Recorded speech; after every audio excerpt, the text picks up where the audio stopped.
Dá uma conferida que para mim já está no ar aí. Está no ar, Licínio. Só abrir. Tá.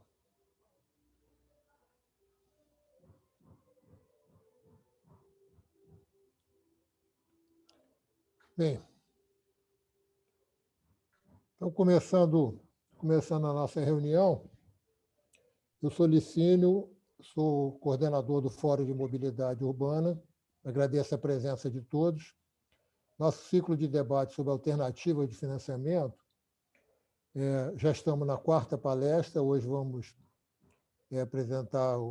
vamos ter a presença, aliás, do Paulo Guimarães, que é presidente da Federação como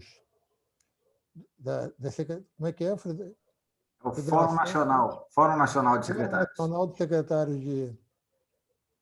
de Municipais. Nós temos o apoio do CREA, do SENGES, da FANRIO, que é a Federação das Associações de Moradores, SENGES é o Sindicato dos Engenheiros do Rio, da CAERT, a Sociedade dos Engenheiros e Arquitetos do Rio de Janeiro, a ADUT, Associação de Transporte Usuário de Transporte do Rio, da NTT, William, me ajuda?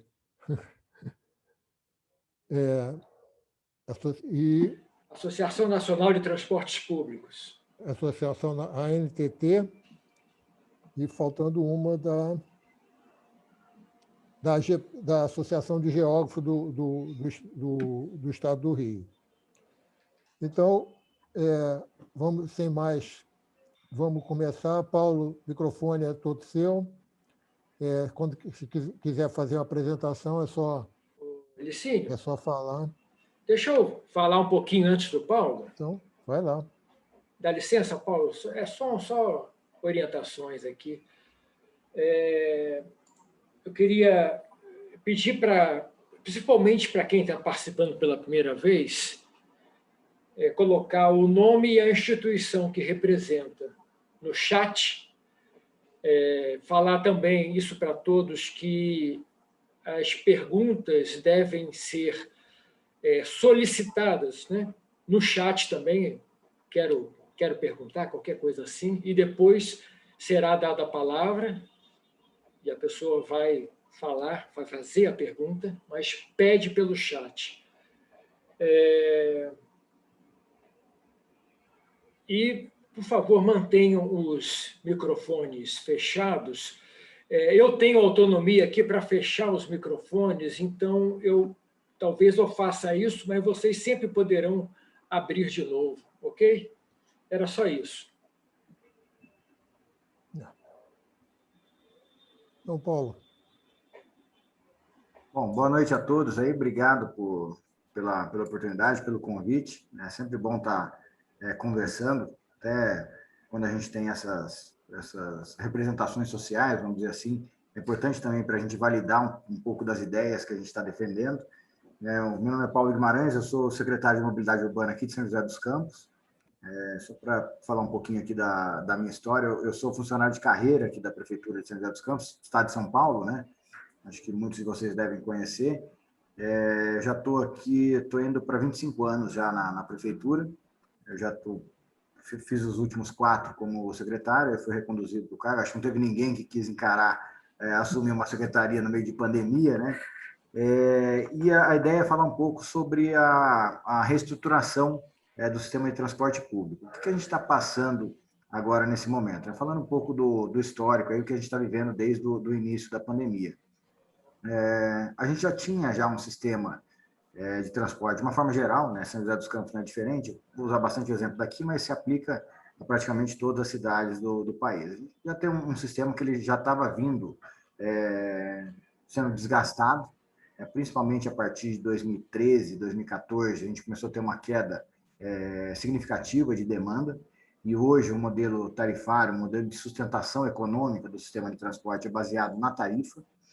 E aí, em março do ano passado, a gente se deparou aí com a pandemia chegou no Brasil, chegou forte, causou aquela movimentação toda nas atividades econômicas, e a gente, no primeiro momento, teve uma queda de demanda da ordem de 75%. Então, aquela quantidade de passageiros que a gente estava acostumado a transportar e, consequentemente, aquela arrecadação, né, que a gente tinha, passou de 100% para 25% do dia para a noite. Então, um sistema que já vinha sofrendo com as questões econômicas, já vinha ao longo do tempo sofrendo perda de passageiros por vários motivos, se deparou com uma situação de praticamente colapso. Isso não foi só em São José, foi no Brasil inteiro.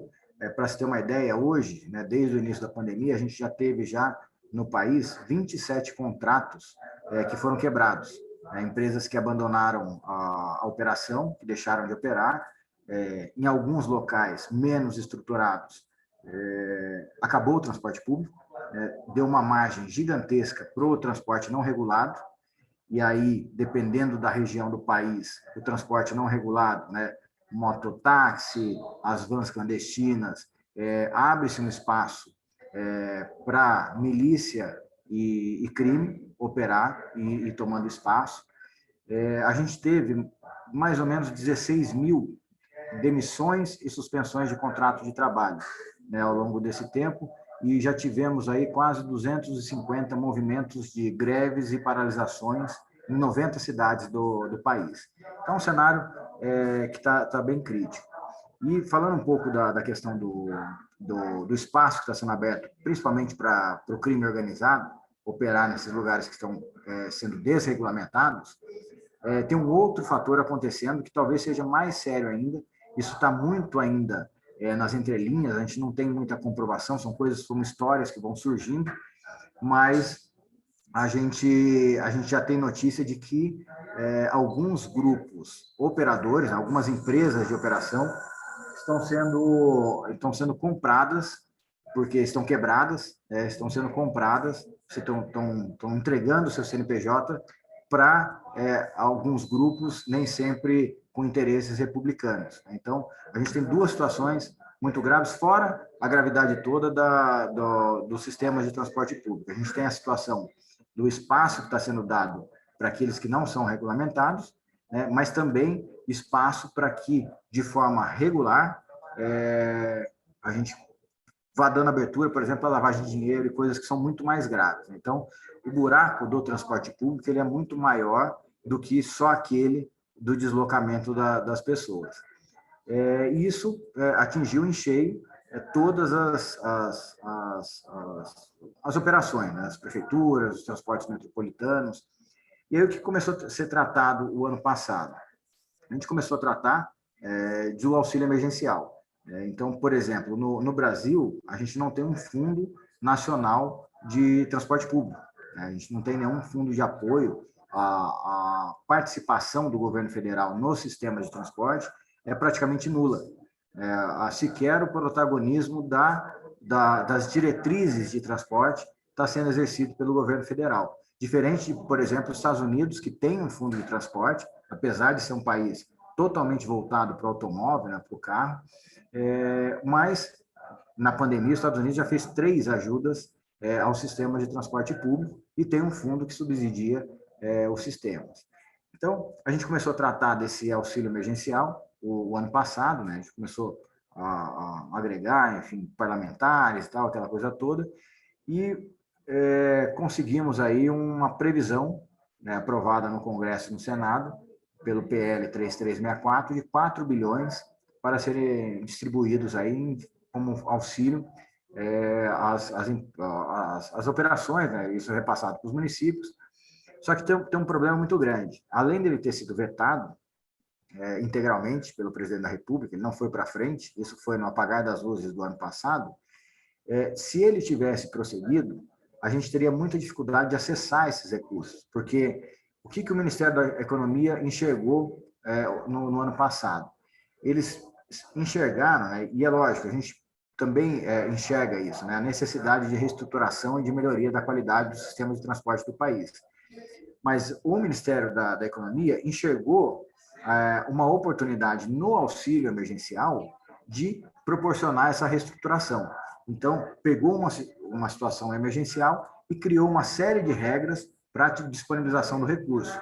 E regras que são muito difíceis de serem cumpridas. Por exemplo, você tem uma ordem de prioridade de utilização dos recursos e a primeira prioridade lá era a compra, aquisição de veículos novos, que é uma coisa, a gente está em pandemia, a gente precisa ajustar a operação, a gente está sofrendo aqui, então tinha lá, tinha que priorizar a compra de veículos novos, tinha que ter lá a bilhetagem, a transparência e tal, e é uma proposta legal, uma proposta interessante do ponto de vista de melhoria da qualidade do sistema de transporte público, mas não é uma proposta emergencial. Brincando, a gente fala que a gente está se afogando, e o governo federal me joga um baita de um manual de natação. E o que eu preciso agora é de uma boia, não de um manual de natação. Eu preciso primeiro me salvar, depois eu vou aprender a nadar. Então, é um pouco desse conceito que foi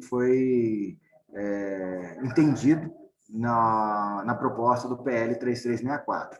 Então, o que a gente fez agora esse ano? A gente retomou esse assunto, teve também uma troca grande de prefeitos, a gente tem muito prefeito de primeiro mandato, agora, então precisava tomar pé da situação, estava aquela confusão, transição governamental, então agora a gente está conseguindo se organizar. A Frente Nacional de Prefeitos tem um novo presidente, o prefeito Edivaldo de Aracaju, e aí, na Assembleia Geral de hoje, a gente apresentou, a gente teve a reunião do Fórum Nacional ontem, participaram aí mais ou menos umas 200 pessoas, a gente tem uma representatividade no Fórum Nacional acho que são 170 cidades com mais de 200 mil habitantes. Quando a gente olha para toda a população representada pelo Fórum, a gente tem aí 180 milhões de pessoas com 100 milhões de viagens por dia das pessoas que fazem parte desse grupo. Então, a gente está voltando, eu também assumi o Fórum recentemente, o Fórum Nacional, então a gente está tratando de criar essa coesão, criar essa movimentação, esse movimento nacional de reestruturação e auxílio ao transporte público. Eu vou colocar aqui o que eu apresentei, é bem rápido, tem 3 slidezinhos. Estava só o Licínio me autorizar aqui eu compartilhar.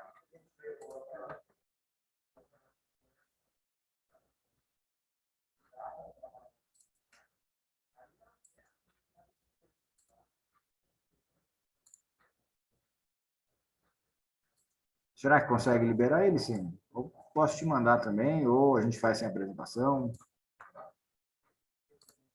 Agora foi.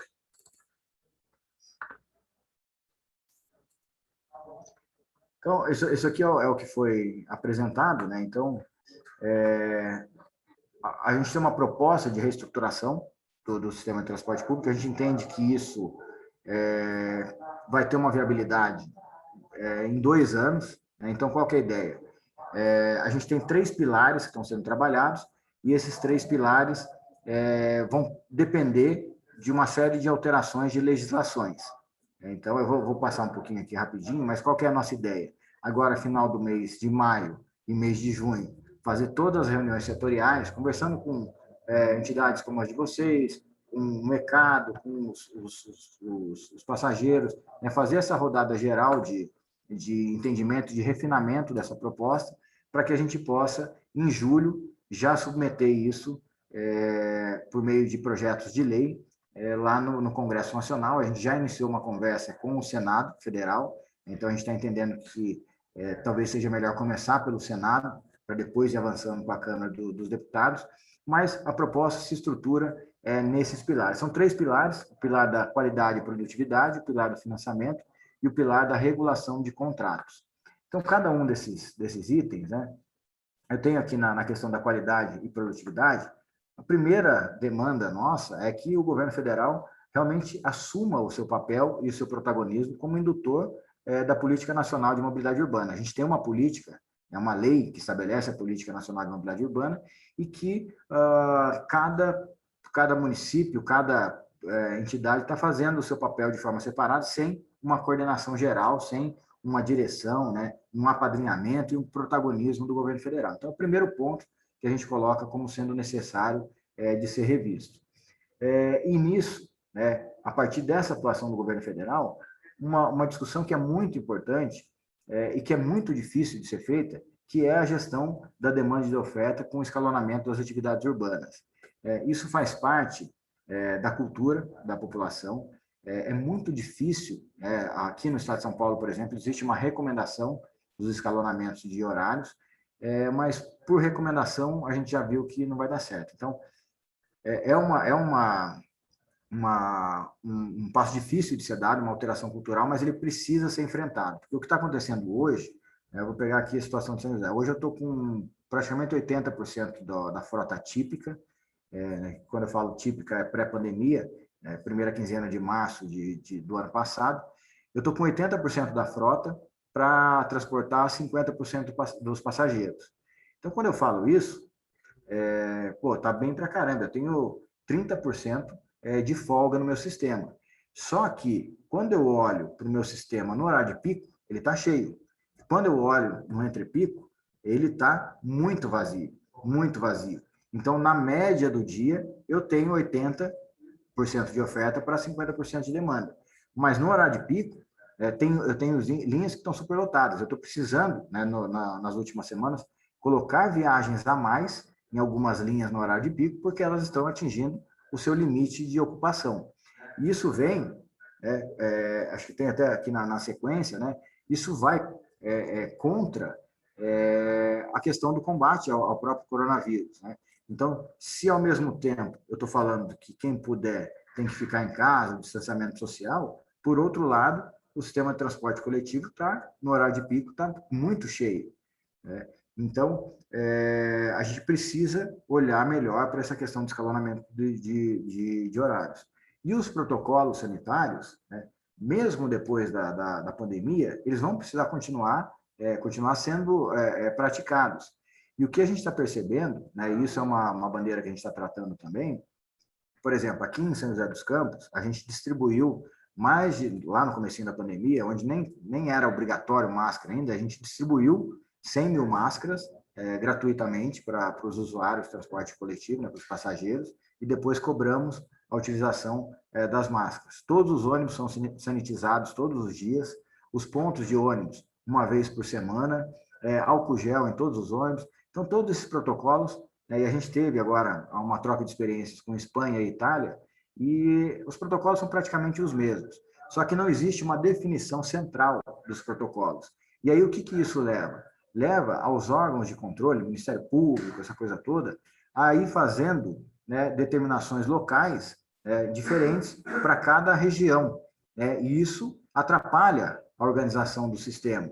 Então, tem lugar que foi determinado por uma ação aí do Ministério Público, de Aerotac e tal, que só pode ter passageiro sentado. Em outro local, 50% da capacidade dos ônibus, independente se está de pé ou sentado. Em outro local, enfim, foram definidas vários modelos e protocolos diferentes e não existe uma regra nacional. Isso dificulta, inclusive, o planejamento de investimentos, né? Quando você vai adquirir uma frota, ou vai fazer uma renovação de frota, a gente acabou de fazer aqui, a frota já veio com dispensa de álcool gel, a gente colocou mais espaço interno nos corredores, fez exigência de veículos, mesmo os pequenos, de ter 3 portas, né, 2 para desembarque. Então, a gente precisa de uma regulamentação nacional com relação ao protocolo, e algo que seja viável para o sistema de transporte, né? Não adianta também só o Ministério da Saúde falar, olha, não pode, porque o sistema de transporte público ele foi projetado, ele é coletivo, ele foi projetado para transportar pessoas, várias pessoas ao mesmo tempo.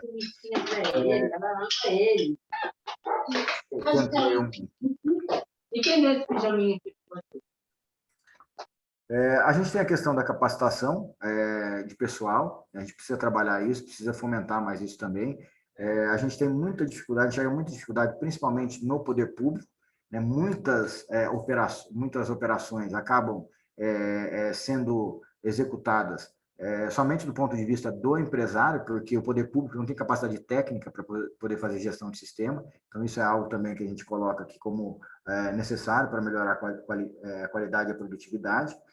Comunicação e transparência com a sociedade, a gente está sofrendo muito hoje com a imagem do passado, né, de tudo que aconteceu, enfim, das fraudes e tudo que envolve o sistema de transporte público. E hoje, quando a gente quer defender, por exemplo, um auxílio emergencial, né, a primeira coisa que vem, tanto lá dos parlamentares quanto da própria sociedade, falou, vocês estão querendo dinheiro para quê? Para dar dinheiro para empresário de ônibus. Então, a gente precisa ter mais transparência, precisa ter regras de transparência para que a gente vá quebrando essa imagem. O controle social é importante para que a gente dê transparência e para que a gente vá evoluindo o sistema. A sociedade tem que nos ajudar a cobrar também, né? Tem que nos ajudar a melhorar o sistema. Padrões de eficiência e qualidade, a gente tem aqui em São José o que a gente chama de IQT, que é o Índice de Qualidade do Transporte, mas isso é variado, né? Cada um também tem uma metodologia, muitos nem têm, então precisa ser estabelecido um parâmetro de eficiência e qualidade, e isso sempre com base em pesquisa de satisfação com os clientes, né? Então, por exemplo, aqui a gente está, eu estou com um novo edital na praça, estou tentando licitar um novo sistema de transporte público.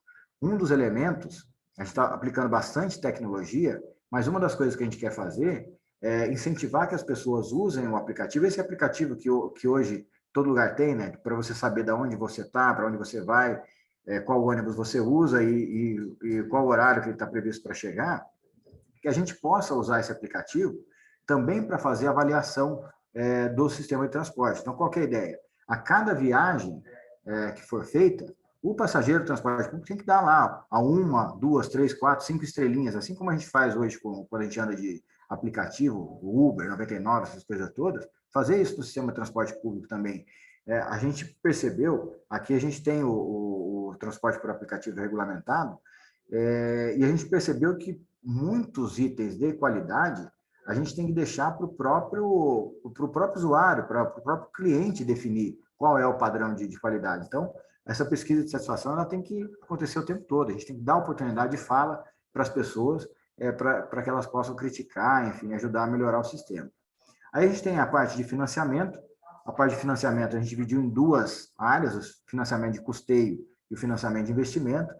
Então, hoje, né, a maioria dos contratos, a remuneração do operador é sempre pela tarifa, e a tarifa de remuneração é a mesma do que a tarifa pública, então o que o cidadão paga é o que o operador recebe, né, e esse modelo a gente precisa ser mudado, a gente precisa ter uma diferenciação entre a tarifa de remuneração e a tarifa pública, né, o que o operador recebe não é necessariamente o que o passageiro vai pagar, até porque os custos estão aumentando e as tarifas estão ficando impagáveis do ponto de vista da população.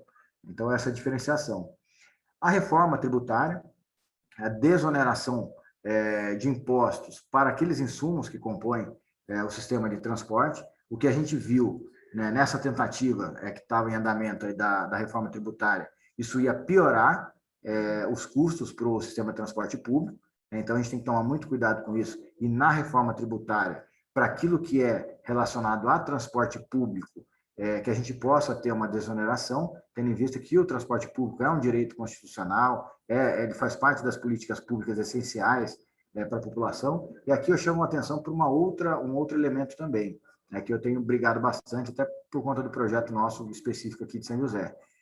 A gente está falando muito em redução de poluentes, né, meio ambiente, eletromobilidade, né, que é a bola da vez agora que está surgindo com bastante força, mas a gente não tem nenhum tipo de diferenciação na tarifa. Oi, está falhando. Pode repetir, Paulo? Oi, voltou? Voltou? Alô? Eu estou ouvindo normal. Alô? Eu estou ouvindo normalmente. Ele estava falando da Oi, diferença. Lucínio, boa noite. É que eu não ouvi, falhou para mim o som, eu não ouvi o que ele... Tá. Vai aí, Paulo. Então, assim, quando a gente fala de eletromobilidade, né, a gente está com o projeto agora de eletromobilidade aqui, e eu pago o custo da energia do transporte público é o mesmo do meu computador que está ligado na tomada. Então, a gente precisa ter uma diferenciação, inclusive nas tarifas de energia elétrica, se a gente quer realmente mudar, ou começar a mudar a matriz energética que movimenta o sistema de transporte público, se é verdade mesmo que ele é um dos grandes vilões aí do meio ambiente nas áreas urbanas. A criação do Fundo Nacional do Transporte Público, principalmente para a cobertura das gratuidades. Então, isso é uma defesa que a gente está fazendo. Eu falo um pouquinho da questão emergencial, mas a ideia é que a gente tenha as gratuidades sendo pagas por esse Fundo Nacional. Então, até eu tenho tomado bastante cuidado quando eu falo disso, porque alguns setores da sociedade estão interpretando que a gente está criticando a gratuidade como sendo a gratuidade um problema para o sistema de transporte público. E, na verdade, a gratuidade ela não é um problema. A forma como ela é financiada hoje é que é o problema. Então, o idoso ter o direito a andar de forma gratuita é um direito conquistado. A gente não pode voltar atrás com esse direito, mas a gente precisa achar uma forma de partilhar melhor, né, esse direito, né, dividir melhor esse direito, porque hoje quem paga por essa gratuidade é o próprio passageiro do sistema de transporte, que, em geral, população de baixa renda. Então, a gente precisa dividir melhor isso com a sociedade. E isso, vem no fundo, é algo que a gente entende que é totalmente plausível. Por exemplo, a gente fez um cálculo essa semana, a gente tem 1.690 municípios com sistema de transporte público estruturado. Se a gente pegar 5 bilhões de reais e dividir pela população idosa desses 1.690 municípios, a gente vai ter um recurso que vem do governo federal que é correspondente a R$ 300 por idoso por ano. Então, quando a gente fala dos auxílios, é algo que é totalmente defensável, né? A gente não enxerga muita barreira com relação a isso. Então, a gente precisa tratar desse tipo de subsídio, assim como o subsídio dos sistemas educacionais, né? A meia tarifa do estudante, ela pode vir dos fundos que já existem, inclusive. Hoje, o transporte rural, por exemplo, ele é bancado por um fundo, e isso pode ser ampliado para os estudantes da área urbana também. Então, essa é uma outra defesa. E outras fontes extratarifárias, também fazendo parte aí, do custeio, publicidade. Aqui a gente fez um movimento muito interessante. Eu acabei de fazer a concessão do sistema de Zona Azul da cidade. Então, eu arrecadei de outorga, né, que é aquele dinheiro que a empresa paga para ter direito à exploração aqui por 7 anos de estacionamento, 9.200.000. Eu peguei esse dinheiro e usei para comprar, para subsidiar a compra dos veículos elétricos que vão circular aqui no novo sistema. E, além da outorga inicial, a empresa ainda precisa me repassar, a título de outorga mensal, 38,5% do faturamento mensal. Então, isso está dando mais ou menos aí uns R$200 mil por mês, que a gente está usando para cobrir custos operacionais. Então, esse é um exemplo de fonte de receita extratarifária.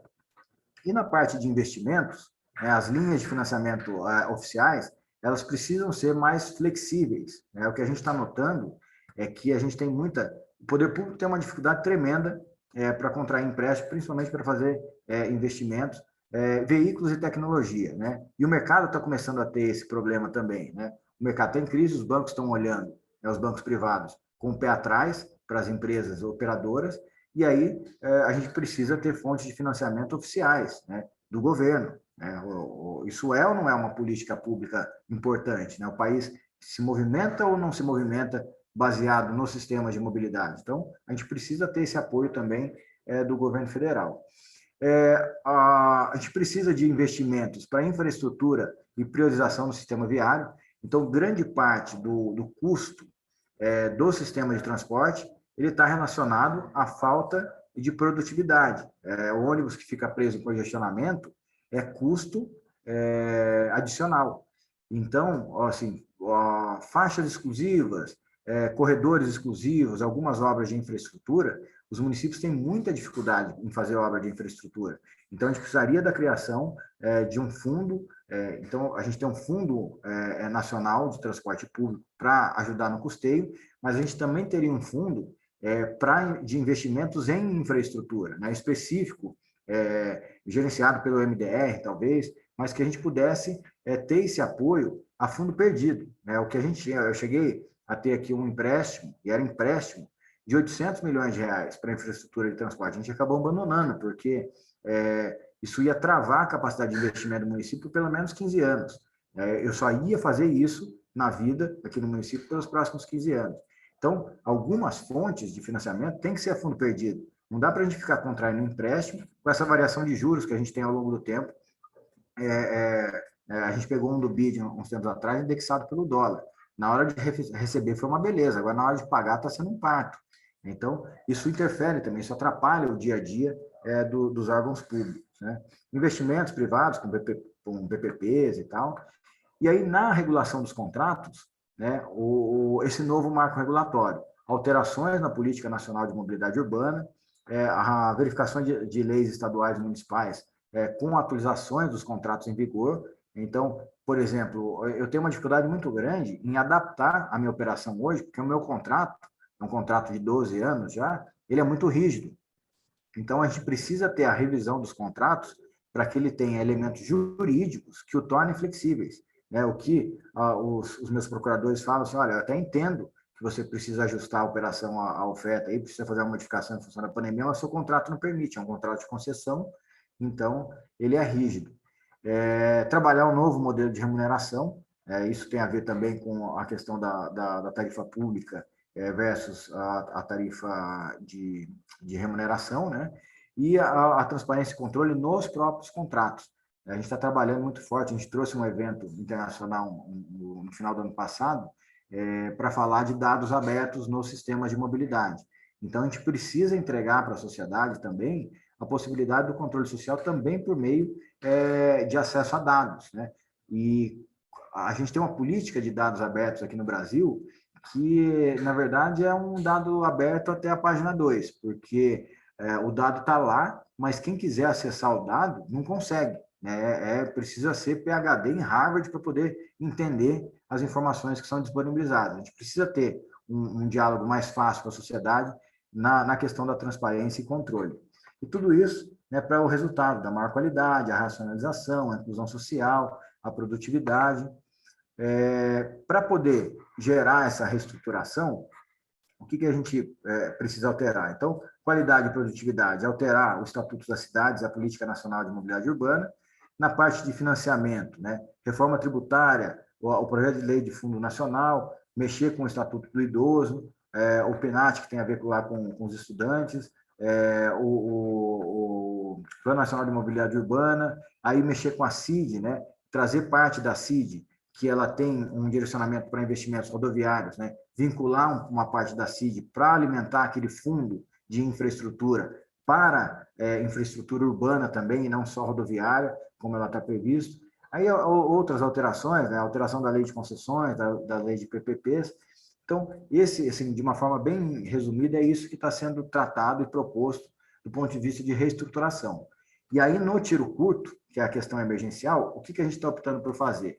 É tirar um pedacinho dessa reestruturação, que tem a ver com a fonte de custeio para as gratuidades, e trazer isso agora na roupagem de auxílio emergencial de forma imediata.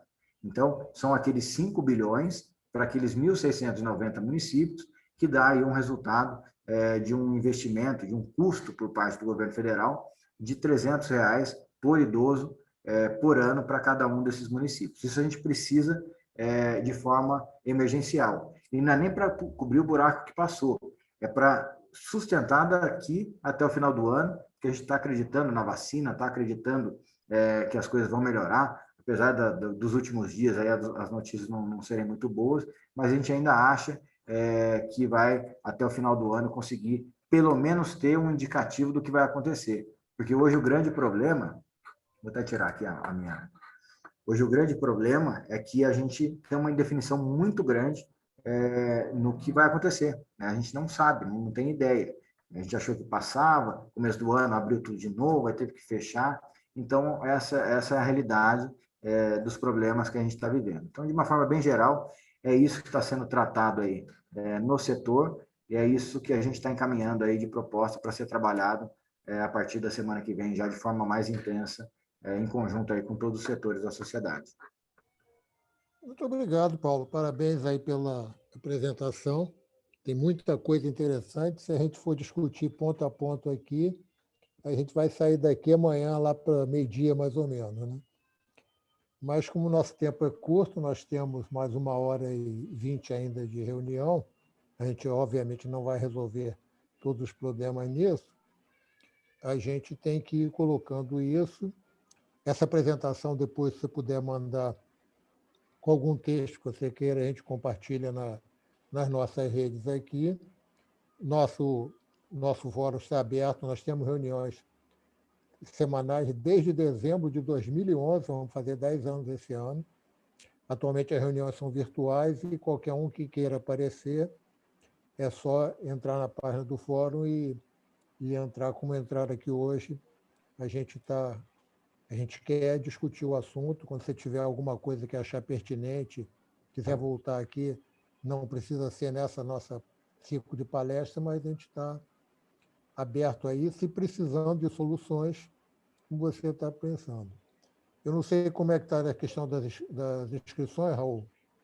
Tá? Nós já temos 4 inscrições. Então, vamos chamar 3, depois a gente já avisa quem são os 3 para facilitar o cara ir se preparando pela ordem. José Augusto Valente, Ricardo Novaes e Pedro Cascon. Tá. Então, por favor, Valente. Boa noite a todos e todas. Eu acho que foi uma excelente apresentação e eu vou começar pelo fim aqui. Eu tenho 3 ou 4 perguntas e uma oferta de apoio para o Paulo. Uma coisa que eu gostaria de ouvir, se você puder falar da experiência. Parece que São José adquiriu 12 ônibus biarticulados da BYD, que devem começar a funcionar em breve. Eu acho que seria interessante. Eu gostaria de, embora eu seja, vamos dizer, um parceiro da BYD, mas eu gostaria de saber da experiência do ponto de vista do gestor público, não do fabricante, que a parte interna eu conheço. Muito bem. Essa questão do que você está chamando de emergencial, na verdade, eu tenho uma visão um pouco diferente. O que eu acompanhei todo o procedimento do 3364 desde maio do ano passado, e na verdade, a coisa que é vamos dizer assim, o item fundamental é a revisão dos contratos de ônibus até o final de 2021. Esse é a principal contrapartida que está colocada ali. Esses itens como, por exemplo, São José está fazendo, e outras prefeituras também, de renovação de frota, aumento da transparência, né? A Prefeitura do Rio está fazendo isso aqui também, é dentro de um processo. Quer dizer, no termo de adesão, é como eu vejo, né? Aí você pode explicar um pouco melhor, porque isso faz uma diferença muito grande. O termo de adesão diria o que vai ser feito, e tem uns itens que são imexíveis, como, por exemplo, a renovação dos contratos de ônibus, especialmente nas inúmeras cidades onde não existe uma formalização, né, legal. Bom, então, isso é fundamental, porque tem duas outras perguntas que eu faria. Eu assessoro a Frente Parlamentar de Logística e Infraestrutura do Congresso Nacional, a FRENLOG, através do Instituto Brasil Logística, do qual eu sou fundador, um dos fundadores do Instituto Brasil Logística.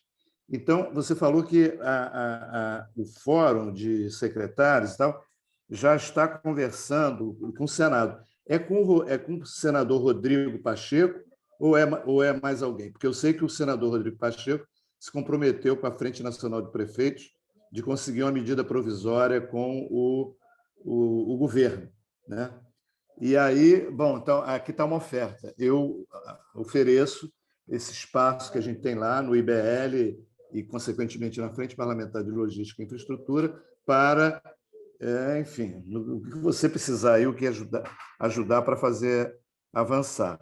E, finalmente, eu acho que o Nazareno parece que entrou na reunião aí, e ele pode até falar um pouco melhor sobre isso. Você apresentou esse quadro todo aí, e muitos elementos que aí estão dentro de uma proposta que o Nazareno e o MDT desenvolveram, e no qual eu me considero, estou de cabeça nesse projeto, que é o Sistema Único de Mobilidade Urbana, né?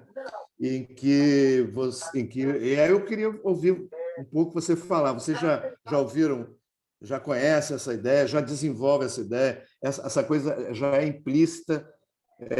Enfim, queria que você também falasse um pouco sobre essa ideia da gente aproveitar a pandemia, que é um momento que eu acho que está sendo favorável.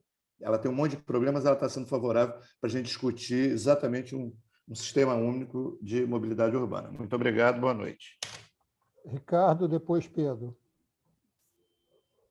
Olha só, antes de começar, eu me inscrevi, Pedro Cascão está falando, eu me inscrevi, isso aí, devo ter mexido com o dedo em algum lugar errado aqui. Como eu estou acompanhando pelo celular, devo ter futucado aqui, eu não me inscrevi, não. Então, é melhor chamar o quarto inscrito, tá bom? Tá, ok. Falou, um Obrigado. abraço. Quem será o quarto, então, Raul? Raul, Raul, tá bom.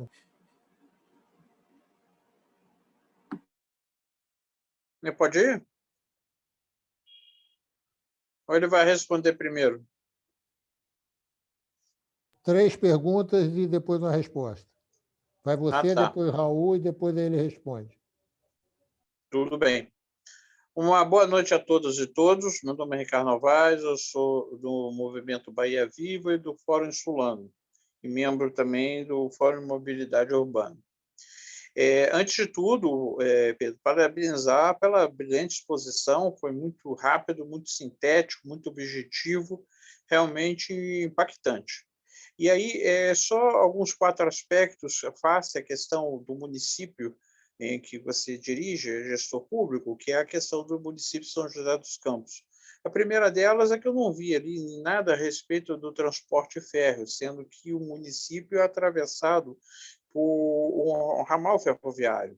Então, eu não sei como é que fica isso, já que está dentro do território municipal e, consequentemente, eu tenho certeza, ajudaria bastante o deslocamento dentro do município, a utilização dessa linha férrea, para alguns pontos que poderiam, claro, óbvio, né, serem alimentados numa forma de integração intermodal inicialmente, para depois tarifária também, para poder facilitar o deslocamento dos seus munícipes, primeira coisa. Segunda coisa também, que felizmente, também atravessado pela questão do Rio Paraíba do Sul, então tem transporte lagunar ali pela questão do rio.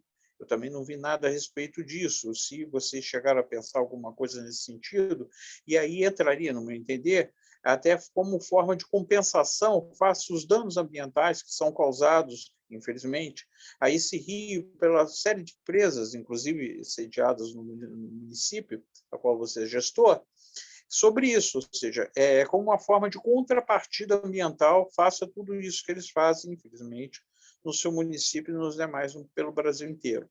E a terceira coisa, que eu considero importante também, é a questão da parte elétrica. Por quê? Porque a parte elétrica tem a questão da fonte de energia.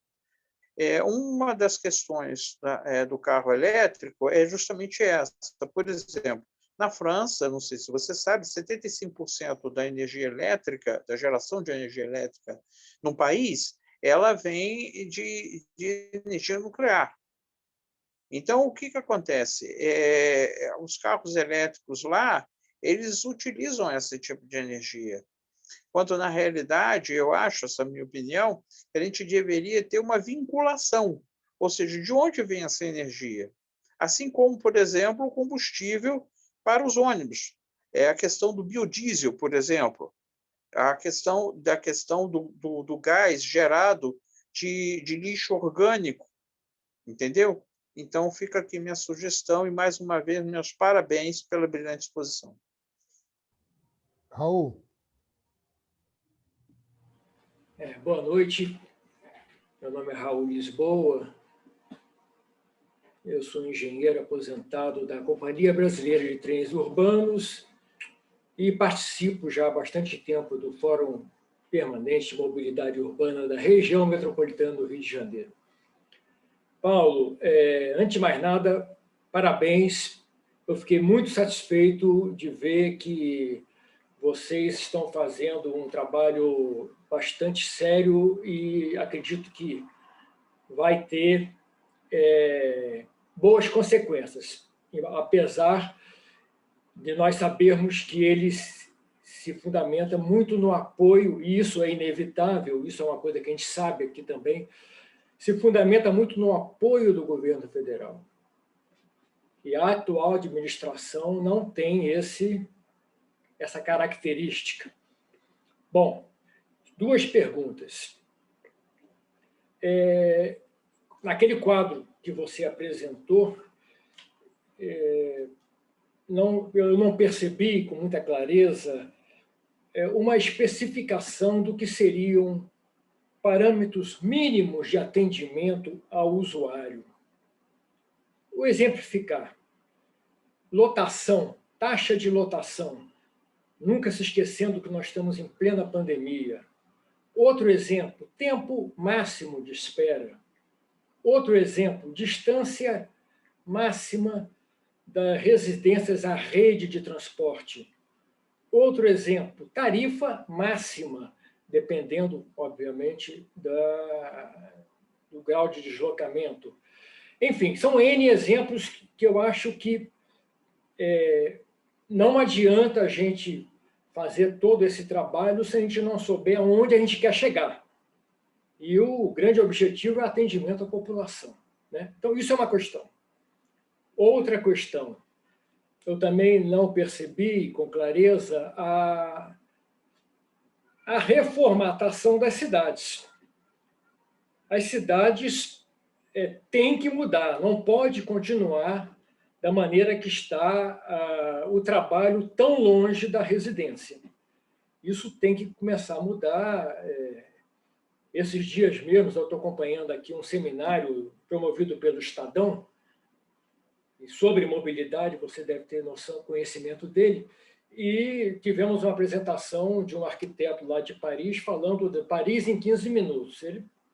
Eu sei que Paris é um lugar, Brasil é outro, mas esse movimento da diminuição das distâncias a serem percorridas é um movimento mundial, e eu acho que ele precisa começar a ser trabalhado aqui também, e isso tem muitas implicações, né? Porque obriga uma série de mudanças na política de habitação, na política de zoneamento das cidades, por aí vai. Então, era só isso. Obrigado. O Paulo, eu queria só acrescentar, lembrando que em várias cidades está sendo discutido a revisão do plano diretor, eu não sei em São José. Mas se você puder dar uma resposta para o que já foi colocado, depois a gente volta para a nova rodada de perguntas. Eu vou tentar organizar aqui. Vou começar pelo final aqui, as colocações do Raul.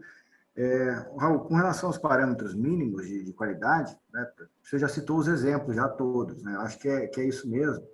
E até a gente está com uma licitação na praça, né? Deu deserto, é a primeira tentativa, a gente deve reabrir agora na próxima semana. E um dos questionamentos foi justamente porque a gente não faz uma redução maior. Eu vou usar bastante exemplo de São José, tá? Porque falar em nível nacional também vai ser um pouco difícil. Então, vou usar um pouco de exemplo de São José, que na verdade é o que a gente acaba defendendo também em nível nacional para tentar estimular, que é o que a gente acredita.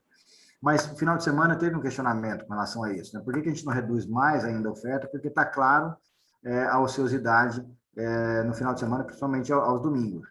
Então, tem a ver um pouco com esses parâmetros de qualidade, né? Eu tenho um limite para a redução de oferta, por exemplo, que é o intervalo entre uma viagem e outra, né? Não posso deixar as pessoas 2, 3 horas no ponto de ônibus.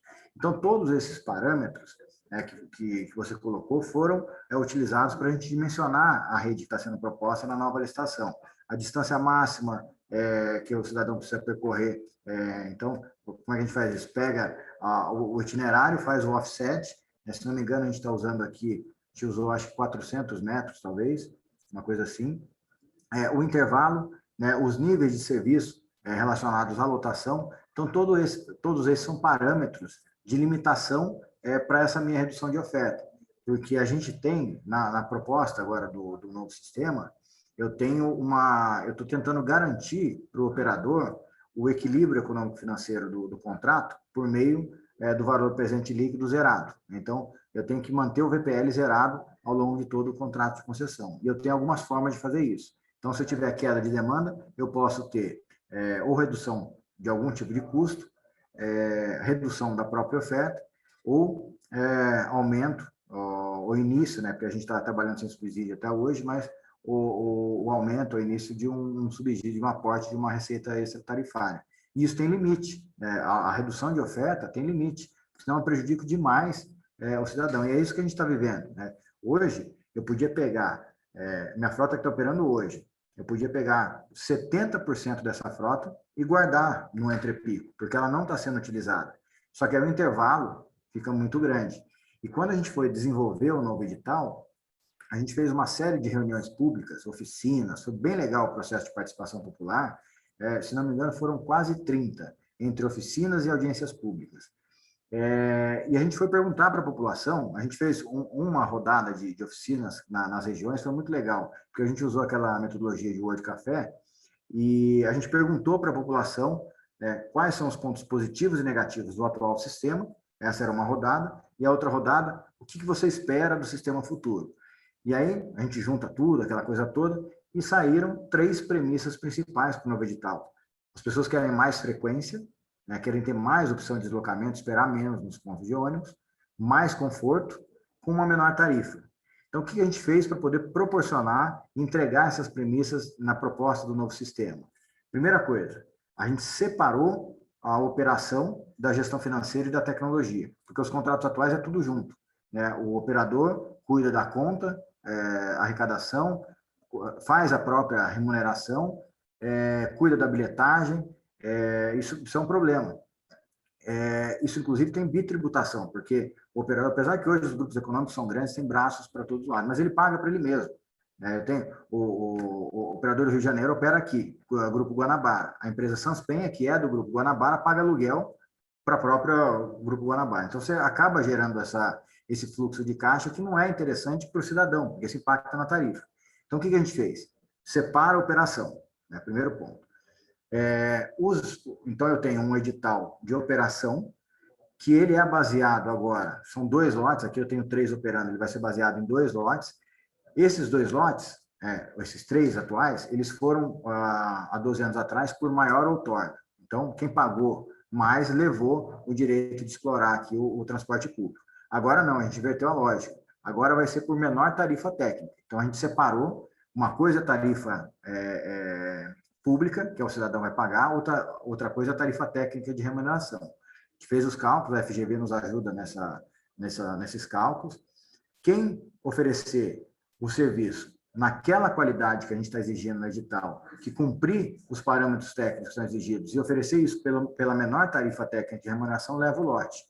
Então, a gente está conseguindo. E aí, na operação, usando esses parâmetros de qualidade, a gente redimensionou a operação. Então, hoje, pré-pandemia, tá? 389 ônibus operando aqui em São José, do tipo convencional. A maioria é tipo convencional. A gente remodelou. Eu vou passar a ter operando aqui 545.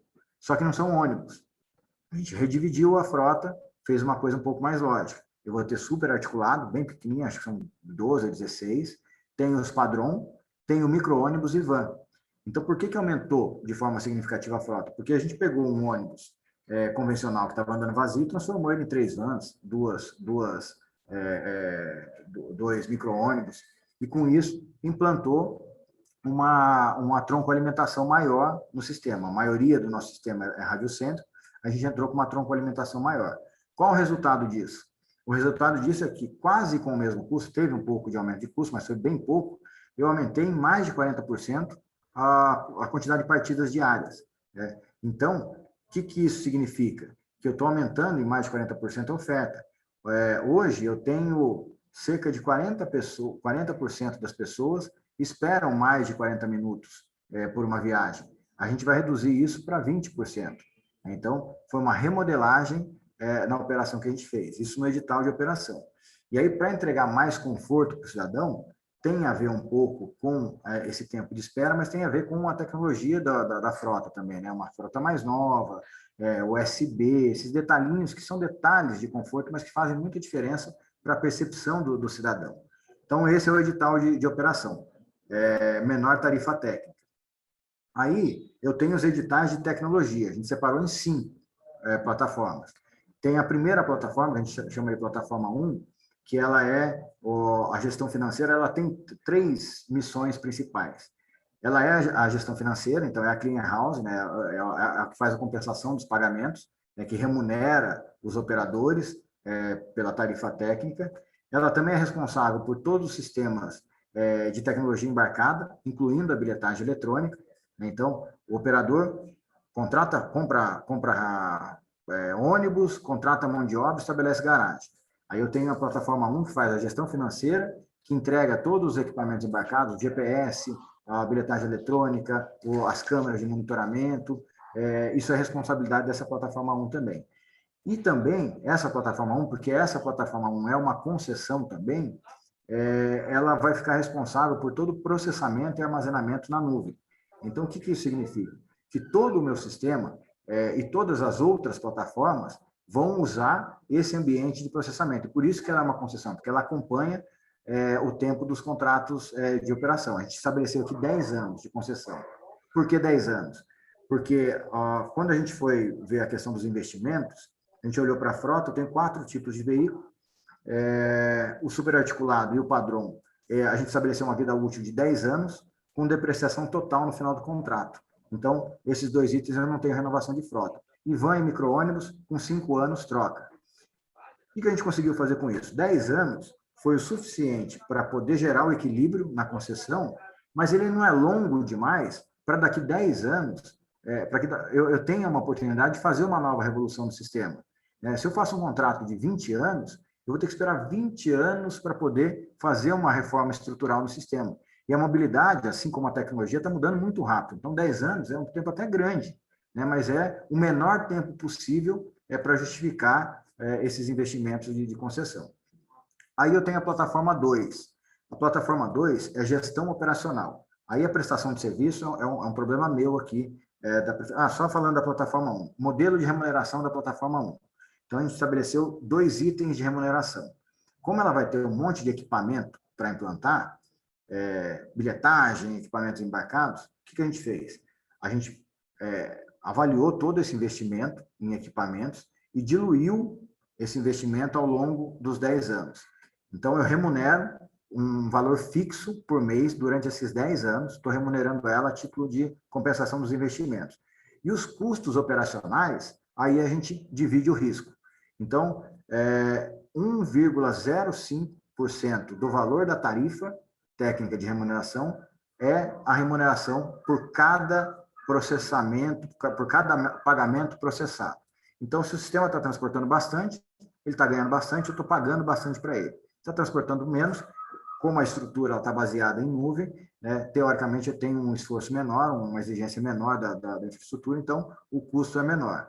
E aí vai ganhar a licitação quem oferecer o menor, não é oferecer o menor repasse, quem cobrar o menor repasse. Então, parte de 1,05, mas se alguém me oferecer aí 0,9%, vai levar e assim por diante. Então, é um leilão de quem oferecer o menor custo desse custo operacional. Plataforma 2 é gestão operacional, contratação de serviço, prestação de serviço. É onde eu vou ter os softwares de planejamento, de acompanhamento, de auditoria. Isso está aqui por nossa conta. A plataforma 3 é relacionamento com o passageiro. Então, isso estava embutido dentro das outras plataformas.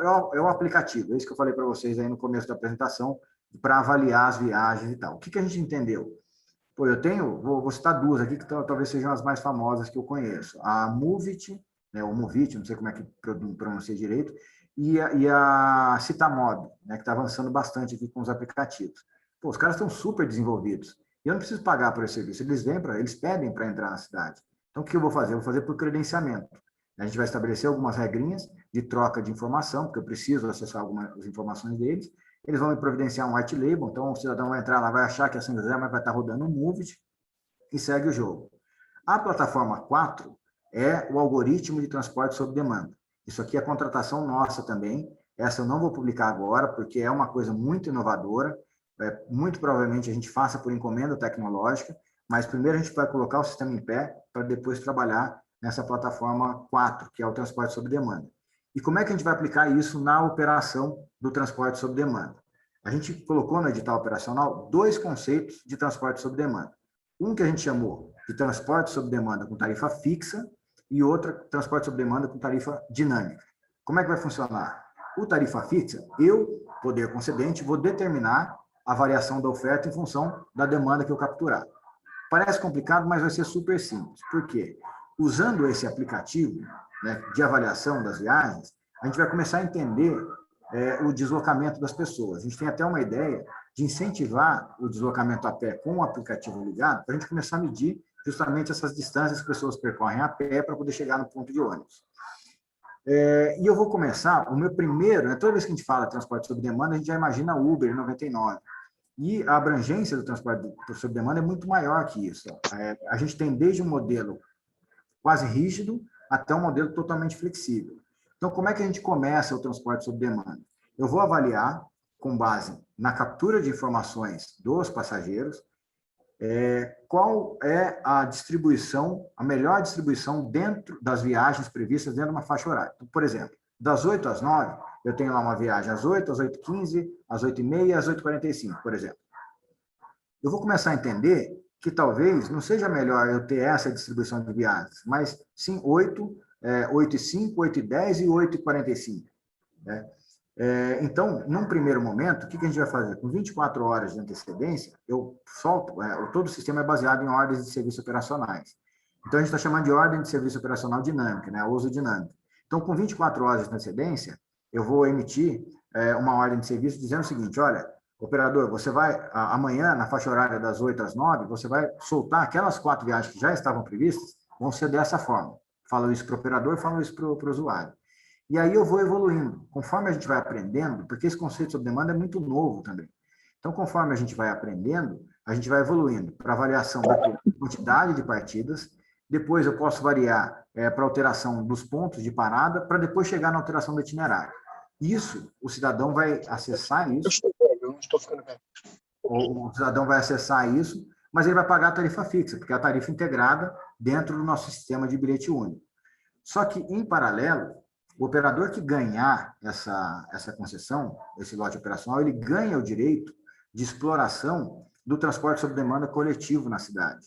Então, a gente já teve uma tentativa da Uber, por exemplo, de entrar aqui com, acho que é Uber Juntos, que eles chamam, né? Que é o transporte, é o Uber com vans. Isso a gente não vai autorizar aqui na cidade. Quem tem o direito de explorar isso é o próprio operador. E como é que ele vai fazer isso? Ele vai desenvolver o plano de negócio, ele já tem com a concessão dele, o direito de explorar esse serviço, e ele vai dizer o seguinte: olha, eu quero começar a explorar esse serviço. A gente vai autorizar, e parte do recurso, né, hoje eu cobro 1% do faturamento de todas as viagens da Uber 99, dos aplicativos que funcionam aqui. A gente vai fazer alguma coisa similar, eu vou arrecadar um pouquinho desse dinheiro e vou levar isso para o meu Fundo Municipal de Transportes, para eu aplicar na modicidade tarifária, e o operador vai ficar livre para poder fazer a exploração desse serviço. O que a gente está enxergando de vantagem? O operador vai ter a oportunidade de entregar os mesmos atributos que a Uber entrega para a população, o porta a porta, previsibilidade, conforto, aquela coisa toda, mas com uma vantagem de poder entregar isso com um custo mais baixo, porque ele vai poder partilhar a viagem com mais pessoas. Então, a gente está trabalhando isso. Isso é totalmente responsabilidade do operador. Ele faz se ele quiser ou não, é opcional. Ele tem o direito de fazer, mas não tem a obrigação de fazer. Então, a plataforma 4 é a minha geradora das ordens de serviço dinâmicas, né? E depois eu tenho a última plataforma, que é a plataforma do MAS, com o Mobility as a Service. Essa é ainda mais inovadora, porque a gente não tem, deve contar nos dedos de uma mão, os países, né, ou alguma cidade que opera com o MAS naquele conceito amplo de fato. E para explicar o MAS, né, onde a gente quer chegar, eu sempre uso um exemplo assim: o que a gente quer, na verdade, com o MAS? A integração de todos os modais da cidade, integração física e tarifária. Então, na prática, como isso vai funcionar? Como é que a gente enxerga isso lá no futuro? Isso talvez seja mais para o final dos contratos de concessão.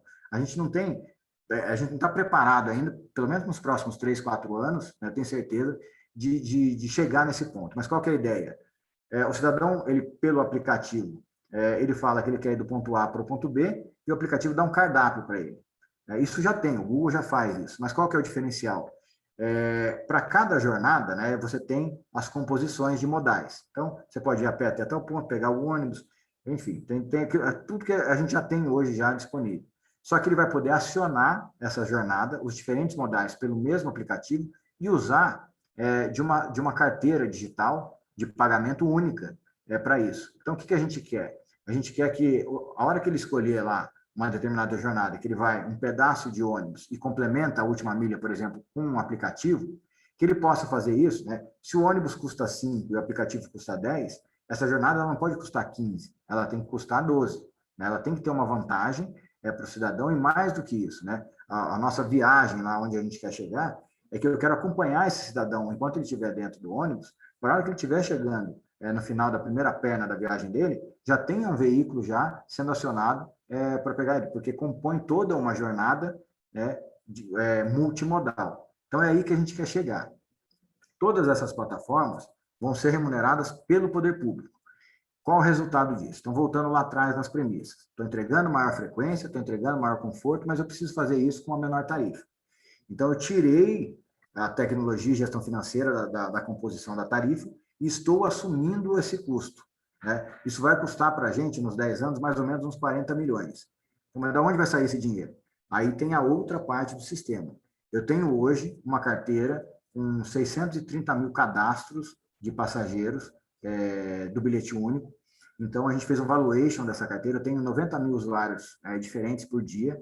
A gente fez um valuation dessa carteira, a FGV que fez, na verdade, e a gente chegou à conclusão que a gente consegue aí, numa outra concessão, né, fazendo aí a abertura dessa concessão, por meio de outorga, arrecadar esse recurso para alguma fintech. A gente está achando que vai ser uma fintech que vai querer assumir isso, né, para poder ter esse relacionamento com essas 600 mil pessoas. Então, o dinheiro que a gente arrecadar da outorga do bilhete único, a gente vai remunerar essas plataformas de tecnologia. Então, o bilhete único paga as plataformas e isso desonera a tarifa do cidadão. O cidadão vai pagar única e exclusivamente pelo transporte. Então, é a forma que a gente está enxergando, no meio dessa crise, né, de tentar ter um respiro sem onerar demais também o poder público. Né? O nosso caixa aqui, principalmente na prefeitura, é limitado. Então, esse é todo o conjunto que a gente está propondo agora para o novo sistema de transporte público. E aí, né, respondendo, então, essa foi a primeira pergunta, acho que amarra um pouquinho das outras coisas aqui, mas ainda nos questionamentos do Raul, a reformulação da cidade, você tem toda a razão. Né? A gente tem até uma brincadeira que a gente faz, que a melhor forma de melhorar a mobilidade de uma cidade é a não mobilidade, ou seja, reduzir os deslocamentos, né, encurtar as distâncias. O que a gente fez agora? A gente acabou de aprovar plano direto, acabou de aprovar coisa de 1 ano e meio atrás, e a nova lei de zoneamento coisa de 1 ano atrás.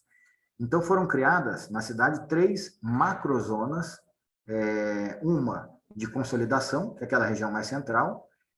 O que acontece aqui acontece em toda a cidade. Né? O centro está ficando degradado, o meio da cidade, a zona intermediária, ela está vazia, porque os empreendimentos imobiliários foram para a franja da cidade, foram para os limites da cidade, porque é onde a terra é mais barata.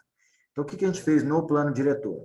A gente estabeleceu na região central da cidade essa zona de consolidação.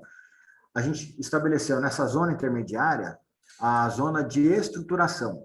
Então, na zona de consolidação, a gente está permitindo, incentivando a modificação das atividades. Então, por exemplo, o cara que quiser construir um edifício residencial no centro da cidade não precisa de vaga de estacionamento. Né? Tem uma série de facilidades. Na zona de estruturação, ali a gente está incentivando os loteamentos. Então, o cara que quiser fazer um parcelamento de solo, ele vai ter mais facilidade nessa região. Então, a gente conseguiu quebrar um pouco a especulação imobiliária. Né? E na zona de urbanização controlada, que é essa macrozona de fora, aí é uma dificuldade tremenda para poder fazer empreendimento. Então, a ideia é que a gente consiga trazer a urbanização mais para próximo da onde tem infraestrutura. Essa é a grande aposta. Um grande conceito que a gente colocou no plano diretor, depois se consolidou na lei de zoneamento e faz relação total com o nosso sistema de transporte, as centralidades.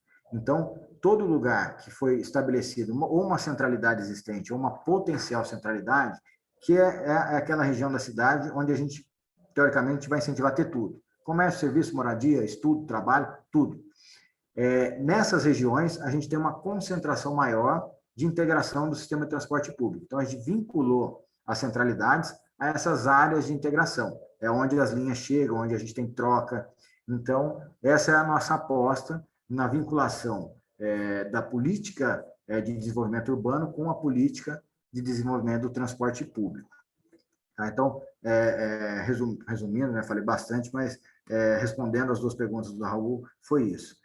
Vindo agora para o Ricardo Novaes, né, o transporte férreo aqui em São José, Ricardo, ele tem só uma linha, é uma linha que ela só é utilizada por carga, esqueci o nome da concessionária que opera aqui, mas ela é essencialmente carga, e a gente não tem nenhuma expectativa, nem de utilização. Logística. MRS, exatamente. Me tinha me fugido do nome. Mas a gente não tem nenhuma tratativa, já foi utilizada há muitos anos atrás para transporte de passageiros, mas a gente não tem nem com relação à linha férrea, nem com a utilização do Paraíba. A gente está enxergando, tem alguns trechos de revitalização da Orla do Paraíba, mas a gente está enxergando algo mais relacionado a lazer e contemplação do que o transporte efetivamente. Então, não temos iniciativa nisso, não. E a fonte de energia, eu vou falar um pouco do nosso projeto aqui, que o José Augusto perguntou, né, sobre a compra dos veículos, e aí, na sequência, eu falo da energia também, porque é algo que está um pouco vinculado. Então, José, como foi a nossa ideia de comprar os veículos? Como é que foi a decisão? A gente estava discutindo já o processo do novo sistema de transporte público da cidade, e a gente estava com muita demanda da parte ambiental, né, até por conta dessas discussões, né, ICLEI, todos esses institutos que estão trabalhando junto com a gente aqui, de ter uma política ambiental mais efetiva, inclusive com metas de eletrificação, ou de redução de emissões no novo sistema de transporte público. E quando a gente foi olhar para o mercado de eletrificação, a gente se deparou com muitas incertezas de mercado.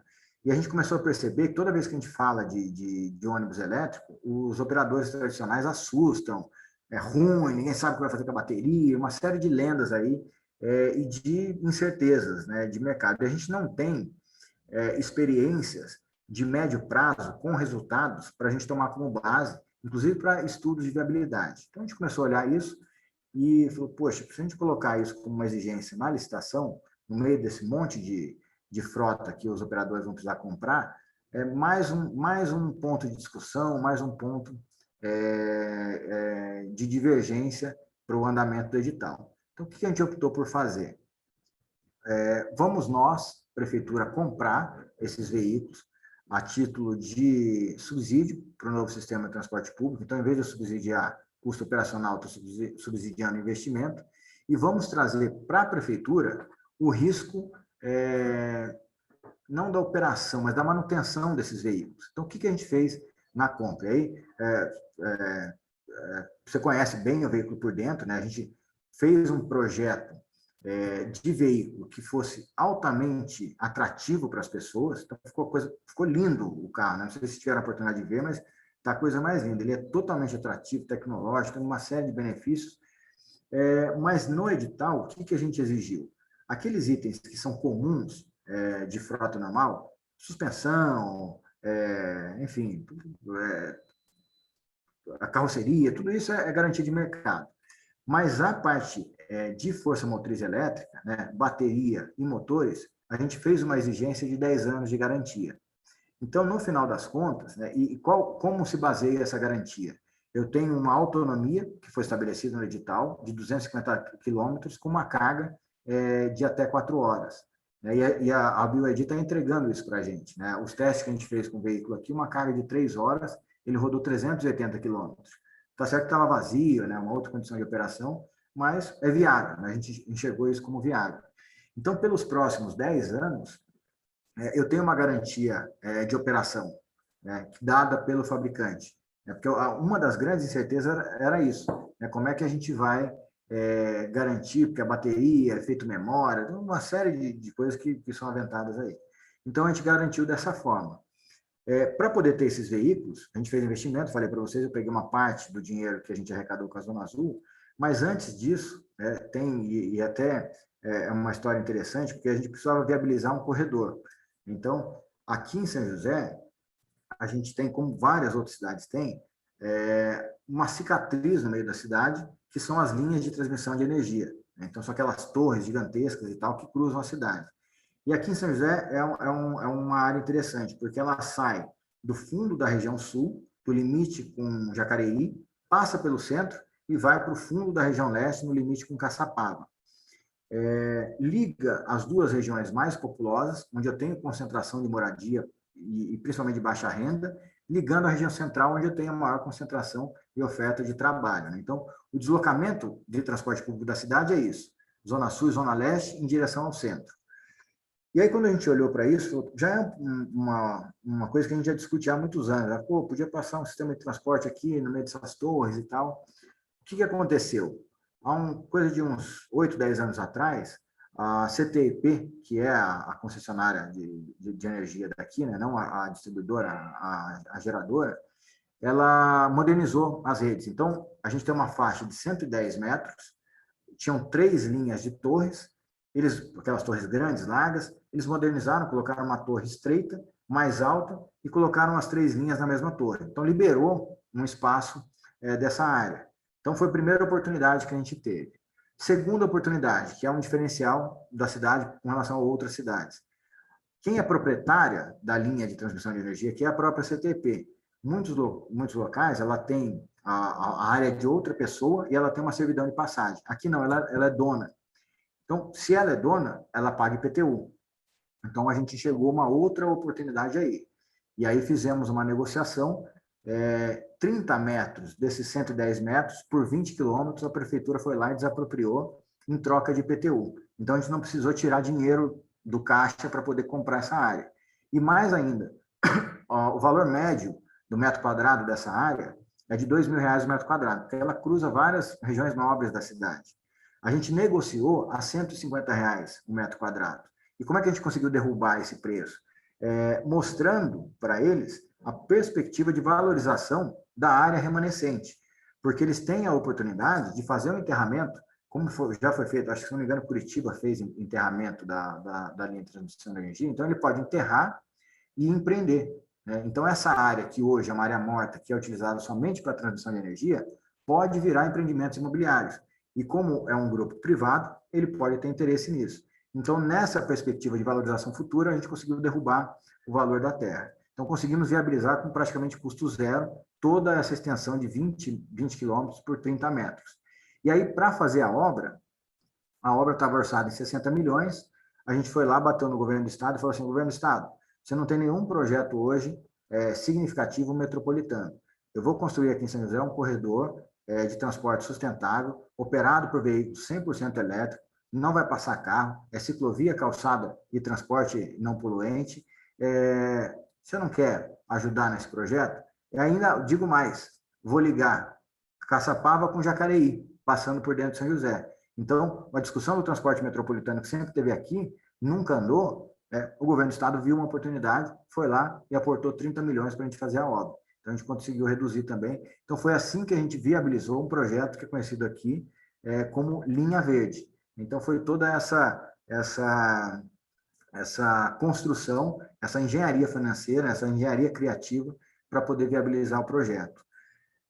Com relação ao 3364, é assim com o Rodrigo Pacheco, quem está fazendo essas conversas, o pessoal da NTU, né, que está encampando isso, já tiveram algumas conversas iniciais, junto com o pessoal da FNP, o Fórum de Secretários está meio que dando um apoio técnico para as propostas. Sim, a gente conhece muito bem o Sistema Único de Mobilidade Urbana, o Nazareno está sempre com a gente nos fóruns, sempre defende essa pauta, faz questão de colocar, isso faz parte do conceito total dessa reestruturação, e vou aceitar, sim, a sua oferta de ajuda, porque toda ajuda nesse momento é muito bem-vinda. E aí, para finalizar, com relação à matriz energética, um dos grandes problemas que a gente está vendo na eletromobilidade é o custo da energia, né? A incerteza e as diferenças de custo de energia de cidades para outras, de regiões para outras. Por exemplo, a gente tentou usar aqui os dados de Brasília, que tem uma operação lá de poucos ônibus mais elétricos já operando lá em Brasília, e não dá para comparar, porque o custo da energia é muito diferente. Brasília paga muito mais caro na energia elétrica do que a gente aqui. Então, o que a gente está optando por fazer? A gente teve uma experiência com os carros da Guarda, né? Hoje a gente tem 100% da nossa frota da Guarda Municipal é 100% elétrica, né? Isso já está indo para 2 anos e meio, mais ou menos.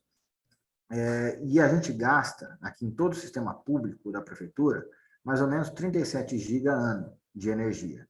Então, o que a gente está fazendo? Respondendo aí um pouco o que o Ricardo colocou e finalizando aí a questão de Augusto com relação à linha verde. O que a gente vai fazer? Desses 37 GB, 15 eu vou contratar no Mercado Livre. Tá? Então, já lancei essa licitação, já deu deserto uma primeira vez, a gente está lançando de novo. Vou comprar 15 GB no Mercado Livre. Qual é o requisito para geração? Que seja energia renovável. Tá? Então, a gente está exigindo, não precisa ser fotovoltaica, pode ser qualquer outra fonte renovável, mas tem que ser uma energia, pode ser eólica, pode ser, enfim, mas que seja renovável. Então, isso, 15 GB. A gente está comprando mais 5 GB da geração distribuída. O requisito é que seja gerado com energia solar. Então, está lá, essa licitação está em andamento também. Acho que a gente apertou demais no preço. Deu deserto, acho por causa disso. A gente está fazendo um reajuste de preço agora. Mas qual que é a ideia? Eu garantir não só a energia limpa, alimentando o poder público, né? Isso envolve frota, envolve também os próprios públicos, mas garantir uma certa estabilidade no pagamento. Né? Então, eu sei o que eu vou pagar pelos próximos 10 anos. Então, eu tenho mais esses 5 GB que a gente está comprando aí da geração distribuída. Aí eu tenho uns outros 12 a 13 GB que a gente vai conseguir gerar com biogás do nosso aterro sanitário. Então, isso está em andamento. Acho que até o final de 22 a gente termina isso, e aí isso também vai ser gerado por biogás.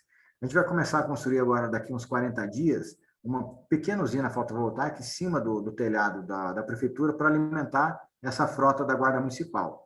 Ela não tem um impacto muito significativo no orçamento, ela é muito mais educativa, mas também é mais um passo na energia limpa.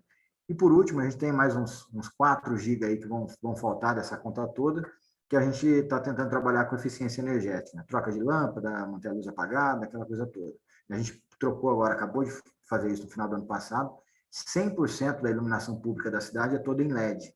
Então, essas coisinhas a gente vai fazendo aí, vai agregando na nossa pauta energética e ambiental.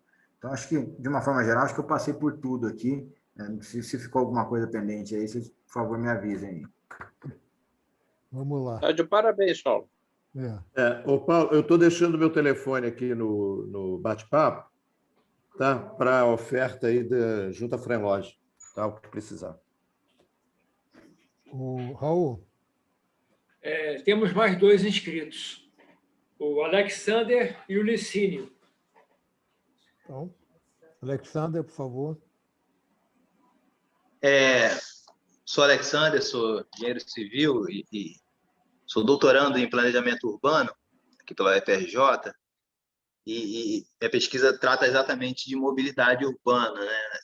Principalmente das transições, né, desse sistema sociotécnico, e aí a inovação é um elemento elementar, né, um dos pontos principais, componentes principais. Várias perguntas que eu tinha, né, já foram respondidas, né? O Paulo falou aí com muita propriedade, e o próprio Raul, o Ricardo também perguntou sobre a questão do uso multimodal, né? Também da mudança da tipologia da cidade, que são inovações que estão sendo suscitadas justamente nessa transformação.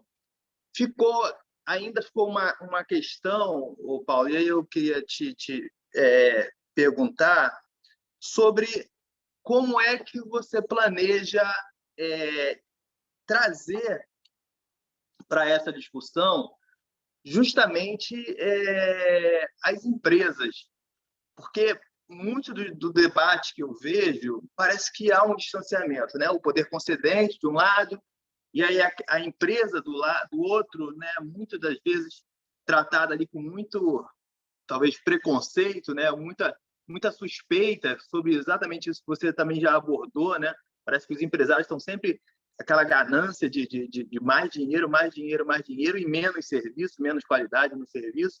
E aí eu queria saber como é que é possível fazer essa integração, trazer a empresa para essa mesma discussão que você está tratando aí, de melhoria do serviço, de menor tarifa, e aí como é que congrega esses dois interesses, já que o interesse do empresário, de alguma maneira, é o dinheiro, né? É a lógica capitalista.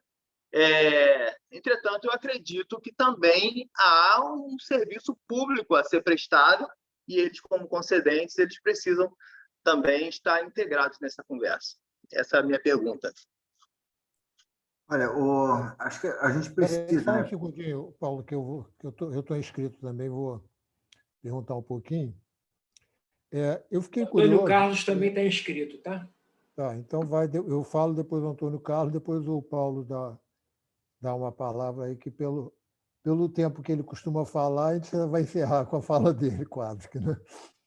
Mas não é uma crítica, não. É que eu vejo que o Paulo tem muita coisa a falar, então a gente pode propor até uma continuação dessa reunião, porque hoje está sendo uma aula de como gerir uma cidade. Agora, a pergunta é o seguinte, Paulo, você tem uma modicidade tarifária dentro do objetivo. Quanto é que se paga hoje, em geral, e como é que acontece? E qual é a ideia disso? Vai manter essas tarifas? Vai distribuir para mais alguém? As pessoas que usam carro vão fazer alguma coisa por isso? As pessoas que se beneficiam dessa valorização têm alguma parcela no IPTU, na valorização do imóvel, porque tem uma condição melhor, tem uma melhor centralidade? Isso aí pode contribuir? Então, tem uma série de perguntas para como é que a gente chega, teoricamente, a cidade inteira pagando pelo transporte. Eu costumo usar muito a teoria do elevador, que é aquela, ninguém paga elevador e acha que o elevador é de graça. Não é de graça porque o condomínio comprou o elevador, o condomínio paga a manutenção do elevador, e a gente tem alguns exemplos, tem o exemplo da iluminação pública, que aqui no Rio, pelo menos, você tem uma taxa de contribuição de iluminação pública. Então, o cara não sai de noite, não interessa, a cidade precisa de luz, então todo mundo paga por isso. E a ideia é que todo mundo, a cidade precisa de transporte, é um direito social garantido na Constituição. Como é que a gente pode praticamente eliminar esse custo do transporte ou botar ele num custo muito mais reduzido? E uma perguntinha mais simples, que você pode começar respondendo, é quanto é que custa a passagem aí hoje, né? Como é que vai funcionar? Ela custa aquele padrão de R$4 que tem no Brasil inteiro, praticamente aumenta na Amazônia, você vai olhar o preço de uma passagem, em Porto Alegre, no Rio, é tudo mais ou menos parecido, com situações completamente diferentes, né? São José é uma cidade relativamente pequena em relação ao Rio, mas não é uma cidade pequena assim, né? Então, eu gostaria de falar nisso e o Antônio Carlos complementa, faz as perguntas dele, aí depois você volta falando. Tem mais uma pergunta do Nazareno, não sei se vale a pena ele fazer já direto. Tá. Boa parte das minhas preocupações, né, foram externadas aí pelo Raul, né, mas sobraram algumas que eu faço para você. Primeiro, a qualidade, né, da sua palestra, eu queria aqui me referir ao Ricardo, muito positiva, muito boa, rica em dados, né, mostra um conhecimento, de fato, do sistema, né, no país. Mais cedo, antes da gente começar, o Raul nos trouxe uma informação de uma palestra em São Paulo, né, de que uma colega levantou os dados do custo operacional das cidades superior a 200 mil habitantes na ordem de 75 bi, né, anuais. Eu queria saber se vocês aí do fórum têm algum dado relativo ao custo operacional do sistema né, em que estratos de cidade, né? Então, até mesmo porque a busca por um financiamento alternativo à tarifa pressupõe a gente conhecer o volume disso, né, no país, né, para buscar elementos que possam efetivamente subsidiá-los, né? Então, um outro na implantação aí do sistema elétrico de São José dos Campos, né? Outro dia a gente estava discutindo aqui no fórum, e uma das preocupações nossa em relação ao grau de autonomia dos veículos, né? Quer dizer, pelo que eu vi aí, parece que você conseguiu algo em torno de 240 quilômetros, né? E uma reposição em 4 horas, né? De reabastecimento. Eu queria que você falasse mais um pouco sobre isso e a necessidade que você tem de redimensionar a sua frota em relação para a adaptação do sistema elétrico, né? Qual é o custo adicional disso? Tem mais alguém além do Nazareno ou não? Então, Nazareno, fala aí para depois o Paulo responder com uma certa liberdade maior. Então, em primeiro lugar, queria parabenizar o Paulo. Aliás, foi melhor do que no Fórum Nacional. A apresentação. Eles tiveram premiado com uma apresentação bem melhor. Mas aí eu queria deixar algumas perguntas provocativas aí para o Paulo. Em primeiro lugar, a coisa que tem mais me preocupado é a quebra do sistema. Eu costumo falar de apagão. E cada dia que passa, ele vai se configurando. A gente esperava que tivesse aquele socorro, no fim do ano não aconteceu. Agora o Paulo está pensando ver se o governo se sensibiliza aí de pegar as gratuidades do idoso, da pessoa com deficiência, não.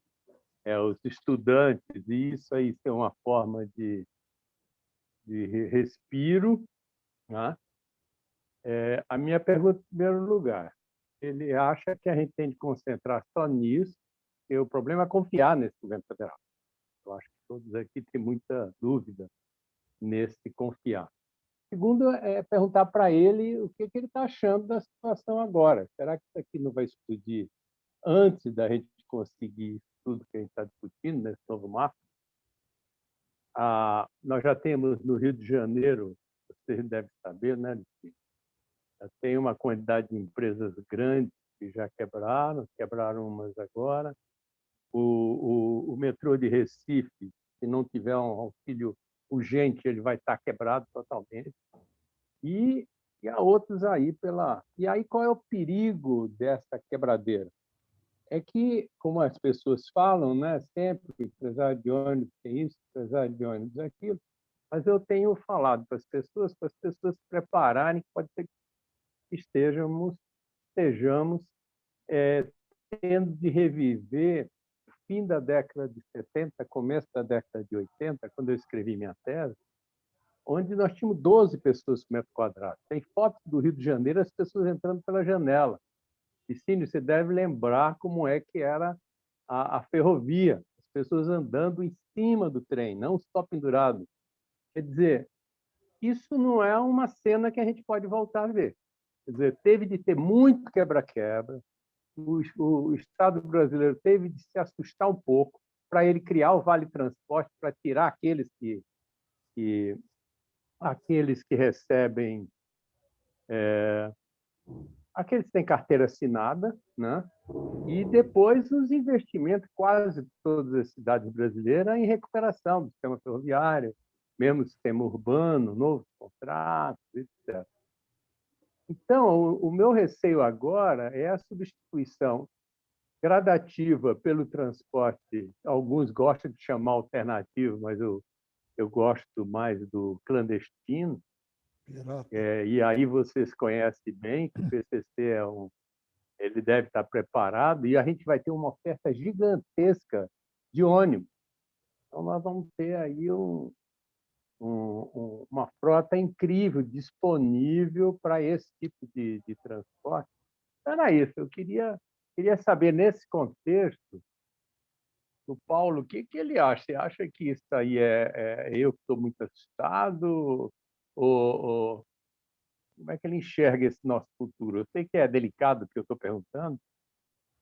Eu estou há muitos anos na área de transporte, mas putz, eu não queria ver de novo a minha tese que eu escrevi, Chega de Enrolação, Queremos Condução, entre 79 e 82. Aquele transporte, ele incentivou muito tempo, porque toda vez que alguém dizia o transporte é horrível, tal, eu digo, bicho, eu acho que eu sou otimista sempre, porque o que eu já vivi era muito, muito pior do que vocês estão dizendo. Era a mesma coisa de chegar aqui em Brasília como secretário, os caras dizendo, pô, secretário, Brasília está toda congestionada. Eu digo, legal, quero que vocês façam isso, eu estou falando de 95, 96. Eu digo, vá para São Paulo, passa aqui 2 dias de São Paulo, depois volte e procure os congestionamentos em Brasília. Brasília foi uma cidade que ficou 30 anos com o sistema viário ocioso, só que depois disso, com uma velocidade média de 45 km por hora. Era uma festa, era uma maravilha. Isso durante a minha gestão, de 95 a 98. Então é isso aí, gente. Sem entrar no outro tema, que aí em outra oportunidade, que é a questão do subsídio ao automóvel, que é gigantesco no Brasil. Obrigado, desculpe se eu me estendi um pouco. Tá. Paulo, só uma observaçãozinha. Nós temos agora mais 18 minutos para terminar. Então, se você pudesse sintetizar a resposta aí na faixa de uns 15, para a gente poder depois fazer o finalmente, a gente pode até passar um pouquinho da hora, o sistema não cai, mas gostaria que você desse uma fechada em cima disso, respondendo a isso e acrescentando o que você acha que tem que acrescentar, já agradecendo a sua presença aqui e convidando para vir mais vezes, né? Vou tentar sintetizar aqui. Só vou de trás para frente, então, respondendo ao Nazareno. Eu também estou muito preocupado, Nazareno, e hoje teve a Assembleia Geral da Frente Nacional dos Prefeitos, participaram de um pouco mais de 100 prefeitos, e acho que a gente conseguiu passar o recado, né, de fazer esse alerta. Né? Então, tinha uma pauta muito entre os prefeitos com relação à vacinação, leitos hospitalares, mas agora, com essa quebradeira que começou, que foi anunciada já no começo do ano passado, né? Isso está assustando bastante. O que eu acredito? Se a gente continuar sozinho nessa luta, a gente não vai conseguir.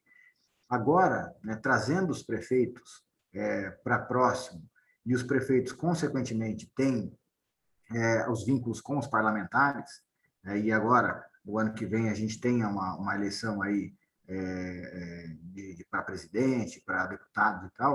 Então, estou acreditando, né, a gente vai sentir um pouco isso nos próximos 30 dias, mas estou acreditando que agora o auxílio emergencial vem, ou pelo menos tem uma chance de vir. Né? Eu estou acreditando muito nessa mobilização, porque realmente é muito preocupante e a gente está enxergando. Aqui em São José, por exemplo, a gente tem recurso, né? A cidade está conseguindo pagar o desequilíbrio dos contratos, e os grupos econômicos, né, que operam aqui são grupos que têm lastro também, têm fôlego para aguentar um período. Eu só acho que não foi mais acelerado esse abandono de contratos, porque ainda há esperança de uma volta. Né? Porque se a gente tivesse a certeza de que, se chegasse à conclusão no mundo que não dá mais para andar de transporte, já tinha bagunçado. Então, ainda está naquela esperança, né? Começou em março do ano passado, em junho melhora, depois em setembro, depois em janeiro. Então, acho que ainda a esperança ainda vai segurando um pouco a bronca. Com relação à autonomia dos veículos elétricos, que o Antônio Carlos perguntou, ela foi uma exigência de edital. Então, ele tem que operar, ele tem que me garantir uma autonomia de 250 quilômetros com uma carga de 3 horas, na verdade, é isso que acabou sendo fechado. E aí, só um parênteses rapidinho. Dá uma perguntinha só. Vocês têm uma fábrica de híbrido aí em São José, não tem? Ela não participou? Não, aqui em São José, não. Na verdade, a gente tem a Sherry em Jacareí, que é uma de 100% elétrico, mas não fábrica de ônibus mesmo, só BYD em Campinas, né? Aqui no Brasil. E um detalhe interessante, né? Com relação à infraestrutura de carregamento, a gente está comprando também essa infraestrutura e está com muita dificuldade, porque a gente não tem produção no Brasil, né? Tudo importado, e a gente fez um desenho, né, o mais livre possível, porque o que interessa para mim é energia para carregar os carros, né? E na parte de orçamento, uma estrutura para carregar 6 ônibus superarticulados desses de forma simultânea em 3 horas, os orçamentos, a gente conseguiu orçamento de acho que umas 4 ou 5 empresas para fazer mapa de preço para licitação. Variou de 4 a 16 milhões. Então, um negócio totalmente incerto, né? Vamos ver, está abrindo com 4, lógico, mas vamos ver o que dá. E o tempo de implantação é muito grande, porque tem um elemento de importação nesse meio aí, que acaba fugindo um pouco do controle. E agora eu vou juntar as três perguntas aqui, do Antônio Carlos, do Licínio e do Alexander, dessa questão da tarifa, da modicidade e dos dados de custos operacionais do Brasil. Não temos dado, esse é um problema, porque tudo que a gente tem de informação está vindo da própria NTU, está vindo do próprio mercado. A gente não tem estrutura, os municípios, toda vez que a gente precisa de uma pesquisa via fórum, por exemplo, os municípios nem respondem, então a gente tem uma dificuldade, e acho que o Sistema Único de Mobilidade Urbana, né, principalmente com relação a dados, com relação à transparência, com relação a aglutinar. Hoje por exemplo, a estimativa que a gente fez, eu usei DataSUS. A gente tem um Sistema Único de Saúde, não, que tem, no mínimo, ele tem o dado, no mínimo. Então, acho que o Sistema Único de Mobilidade também tem essa função da gente conseguir organizar melhor os dados. A questão da modicidade tarifária, né, que o Licínio tinha perguntado, e o Alexandre, como é que a gente se relaciona com o empresário. Então, primeiro, com gestão, né, a gente tem que ficar em cima. Então, a gente tinha, em 2017, quando eu assumi, a gente tinha um índice muito, não era baixo, um índice de cerca de 90% de cumprimento de viagem. Isso é falta de fiscalização de gestão. A gente apertou tecnologia, bilhetagem, GPS e tal. Hoje, meu índice está de 98 ponto alguma coisa de cumprimento de viagem. Então, você precisa apertar, você precisa ter acompanhamento. Quando você acompanha, você vai também fazendo gestão de custos. Hoje, eu estou dentro da cozinha dos operadores, porque como a gente está pagando desequilíbrio, e a metodologia jurídica aqui que a gente avançou, porque eu não tenho legislação que justifique subsídio. Então, eu estou pagando reequilíbrio contratual. E como é que eu estou fazendo isso? É custo versus arrecadação. E no custo, a gente está tirando remuneração de capital, está tirando depreciação e eu estou olhando o custo. Então, mês a mês, eu olho para o custo e falo assim, pô, vocês estão, aqui está gastando demais aqui, o que é esse custo aqui? Pô, o que é essa mão de obra aqui? O que é esse tanto de manutenção que você está gastando aqui? Tanto que a gente apertou, eu estou tendo uma renovação de frota agora de 50 carros, no meio da pandemia. Do ponto de vista político de marketing é ótimo, mas isso tem uma função específica, é custo. A gente está tirando o carro antigo, a gente tinha uns O500 aqui já de 10 anos já, e estou colocando uns ônibus um pouco menores, que a operação hoje admite isso, que tem um custo operacional muito mais baixo e não tem manutenção. Então, a gente fazendo essa gestão, ficando em cima, cobrando aquilo que está... E tem que ter contrato, né? Muitos lugares não tem nem contrato, aí fica mais difícil esse trabalho. Mas desde o primeiro dia que eu entrei aqui, eu chamei os empresários e sempre tive esse conceito, e é o que o prefeito defende também. O empresário, ele nasceu para ganhar dinheiro. Então, a gente não pode olhar para o empresário e achar que ele não vai ter lucro. O que a gente precisa ter é algo controlado, algo que seja equilibrado. Então, como é que eu vou equilibrar? Eu tenho uma previsão contratual e eu preciso fazer a gestão desse contrato. Então, eu vou segurando, eu fiscalizo para ele me garantir qualidade, ele tem que cumprir os itens contratuais, isso diminui a margem dele, só que, por outro lado, eu garanto. Então, aqui, todos os anos, a gente teve o aumento de tarifa, né, o reajuste tarifário, porque o contrato prevê. Então, a gente não faz política com o sistema de transporte público, a gente faz política pública, e não política partidária. Esse é um diferencial muito grande. E eu sempre tratei os empresários aqui como parceiros, né? A gente está junto na prestação do serviço. Então, talvez assim, a gente consiga... É lógico, eu estou com um edital agora que deu deserto, né? Eu vou precisar publicar esse novo edital, vou precisar ser questionado para ver algum ajuste que precisa ser feito.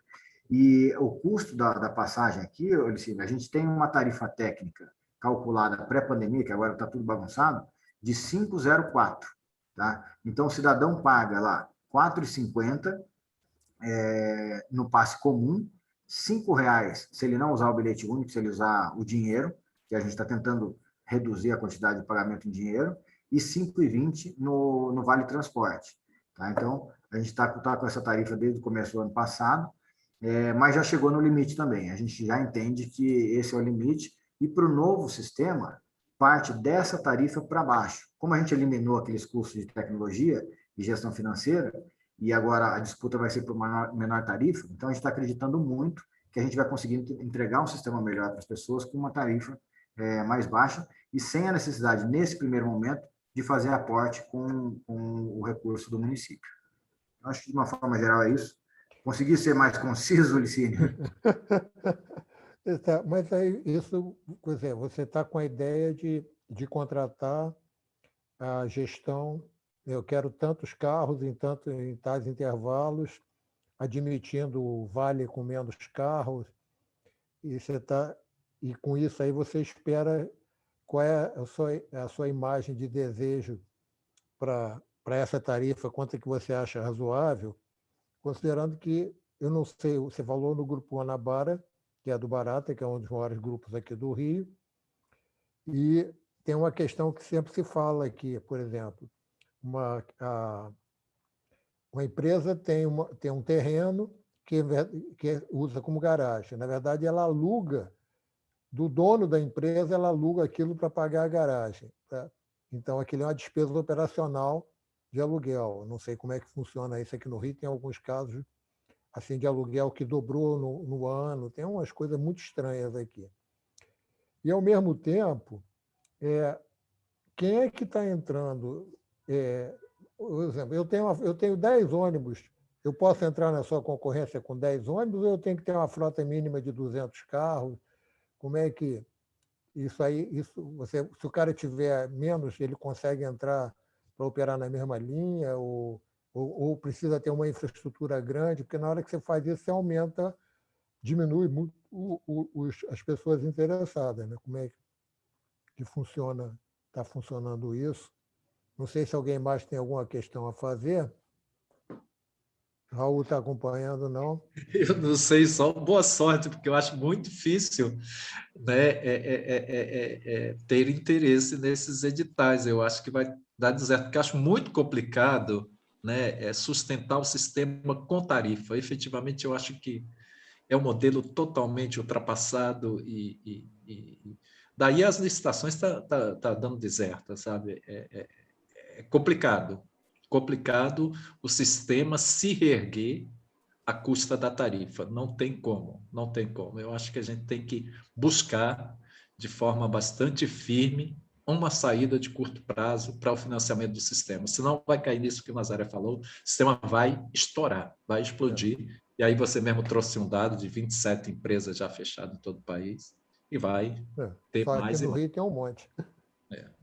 Aqui no Rio começaram com 41 empresas, hoje acho que tem 37 no contrato. Mas então, Paulo... Muito boa a palestra, muito boa. Concluindo assim, aí a sua apresentação, como é que vocês esperam isso? E já discutiram a possibilidade de ser tarifa zero e o Fundo Municipal bancar isso tudo? Isso foi discutido? Queria que você desse um fechamento com chave de ouro e dizer que o pessoal de São José não vai ter que mais pagar passagem a curto prazo. A gente chegou a fazer, então, só com relação à garagem, né? Foi uma das inovações que a gente trouxe também para esse edital, porque no edital dos contratos atuais, a gente falava até quantas torneiras tinham que ter na garagem. E isso não é a entrega final. A entrega final é a prestação de serviço.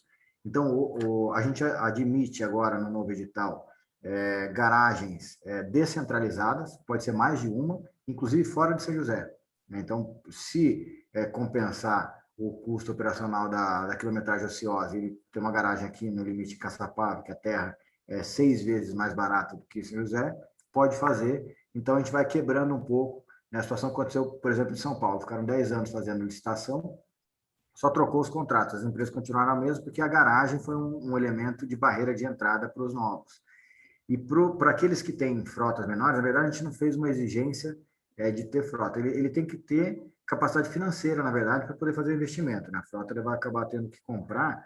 E a gente abriu, a licitação ela foi internacional. A gente tentou atrair o pessoal de fora, mas a gente teve o retorno de 4 empresas de fora do país com relação à licitação, mas todas elas disseram o seguinte: a gente está olhando para o Brasil, mas a gente vai esperar a eleição de 22 para ver o que vai acontecer no Brasil, porque tem muita incerteza ainda, incerteza jurídica, enfim, custo Brasil ainda está muito, para quem é de fora, ainda está pouco acessível. A gente chegou a estudar, Antônio Carlos, como seria um tarifa zero aqui em São José, baseado no IPTU. Se não me engano, se a gente fizesse um aumento do valor de 50% do IPTU, bancava todo o sistema de transporte público da cidade.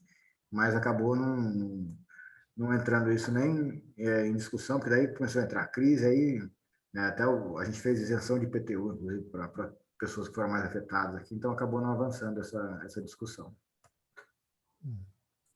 Tá bom. Parabéns aí pelo sistema. A hora que tiver alguma novidade, por favor, compartilhe com a gente. É o maior interesse que a gente tem de conhecer. Hoje foi realmente, não é por estar falando aqui agora, mas a gente já está no 4º ciclo, acho que foi o mais instrutivo de todos. Esperamos que permaneça aí nessa coisa. Você está convidado, vou passar a convidar para as outras apresentações também, quando você quiser assistir. Para quem está assistindo no Facebook, eu gostaria de convidar também a participar do Fórum de Mobilidade Urbana, que toda sexta-feira, inclusive amanhã, a gente se reúne para discutir a mobilidade. Eu amanhã vou falar sobre a reunião que eu tive hoje ontem com a secretária Maína. Teve essa semana também a reunião do Conselho Estadual de Transporte, e a Maína prometeu ter a reunião que ainda esse mês vai convocar o Conselho Municipal de Transporte. Então, queria mais uma vez, Paulo, agradecer a sua presença, agradecer no momento, já tem pouca gente, já estão começando a ir embora, e vamos daqui a 2 semanas, mas aí vai ser no dia 2, que é uma quarta-feira, onde já temos confirmado o Murilo Leal, que é o conselheiro-presidente da Getrans, que hoje teve um problema e não pode, e a própria secretária Maína, na quarta-feira, dia 2 de junho, sempre às 18 horas, para a gente ver. Todos estão convidados. E quem perdeu alguma coisa, fica no Facebook do Fórum de Mobilidade. Muito obrigado aí, boa noite a todos. Tem uma pergunta aqui do Alexander: aonde são realizados os encontros do fórum? Encontros são encontros virtuais. Se ele quiser, ele escreve o telefone dele no chat, que aí a gente inclui ele na lista de Zap do fórum para ter isso. Só que teria que ser relativamente rápido para a gente poder encerrar a reunião enquanto ele tem tempo. Ou então, Paulo, se você quiser, e qualquer um que queira, anotem o meu telefone, que é 21 999 89 2603. É um telefone daqueles que fala. Pode mandar Zap também, mas se ligar eu atendo. Então, é isso aí. Obrigado a todos aí. Boa noite. Boa noite. Até a próxima. Obrigado, Paulo. Muito bom, viu? Obrigado, Paulo. Valeu. Claro, gente. Abraço. Parabéns. É quase que um modelo de referência já. Obrigado. Agora vamos colocar ele em pé. Vai funcionar agora, né? Mas ele já está como modelo, viu, Paulo? Tem muita responsabilidade das suas costas aí, além de ser presidente. É verdade. Boa Valeu, sorte. gente. Até a próxima. Obrigado pela oportunidade. Boa noite. Boa noite, boa noite. Um abraço. Tchau, Um abraço, tchau. Valente. Valeu a Tchau. força. Tamo junto. Tchau.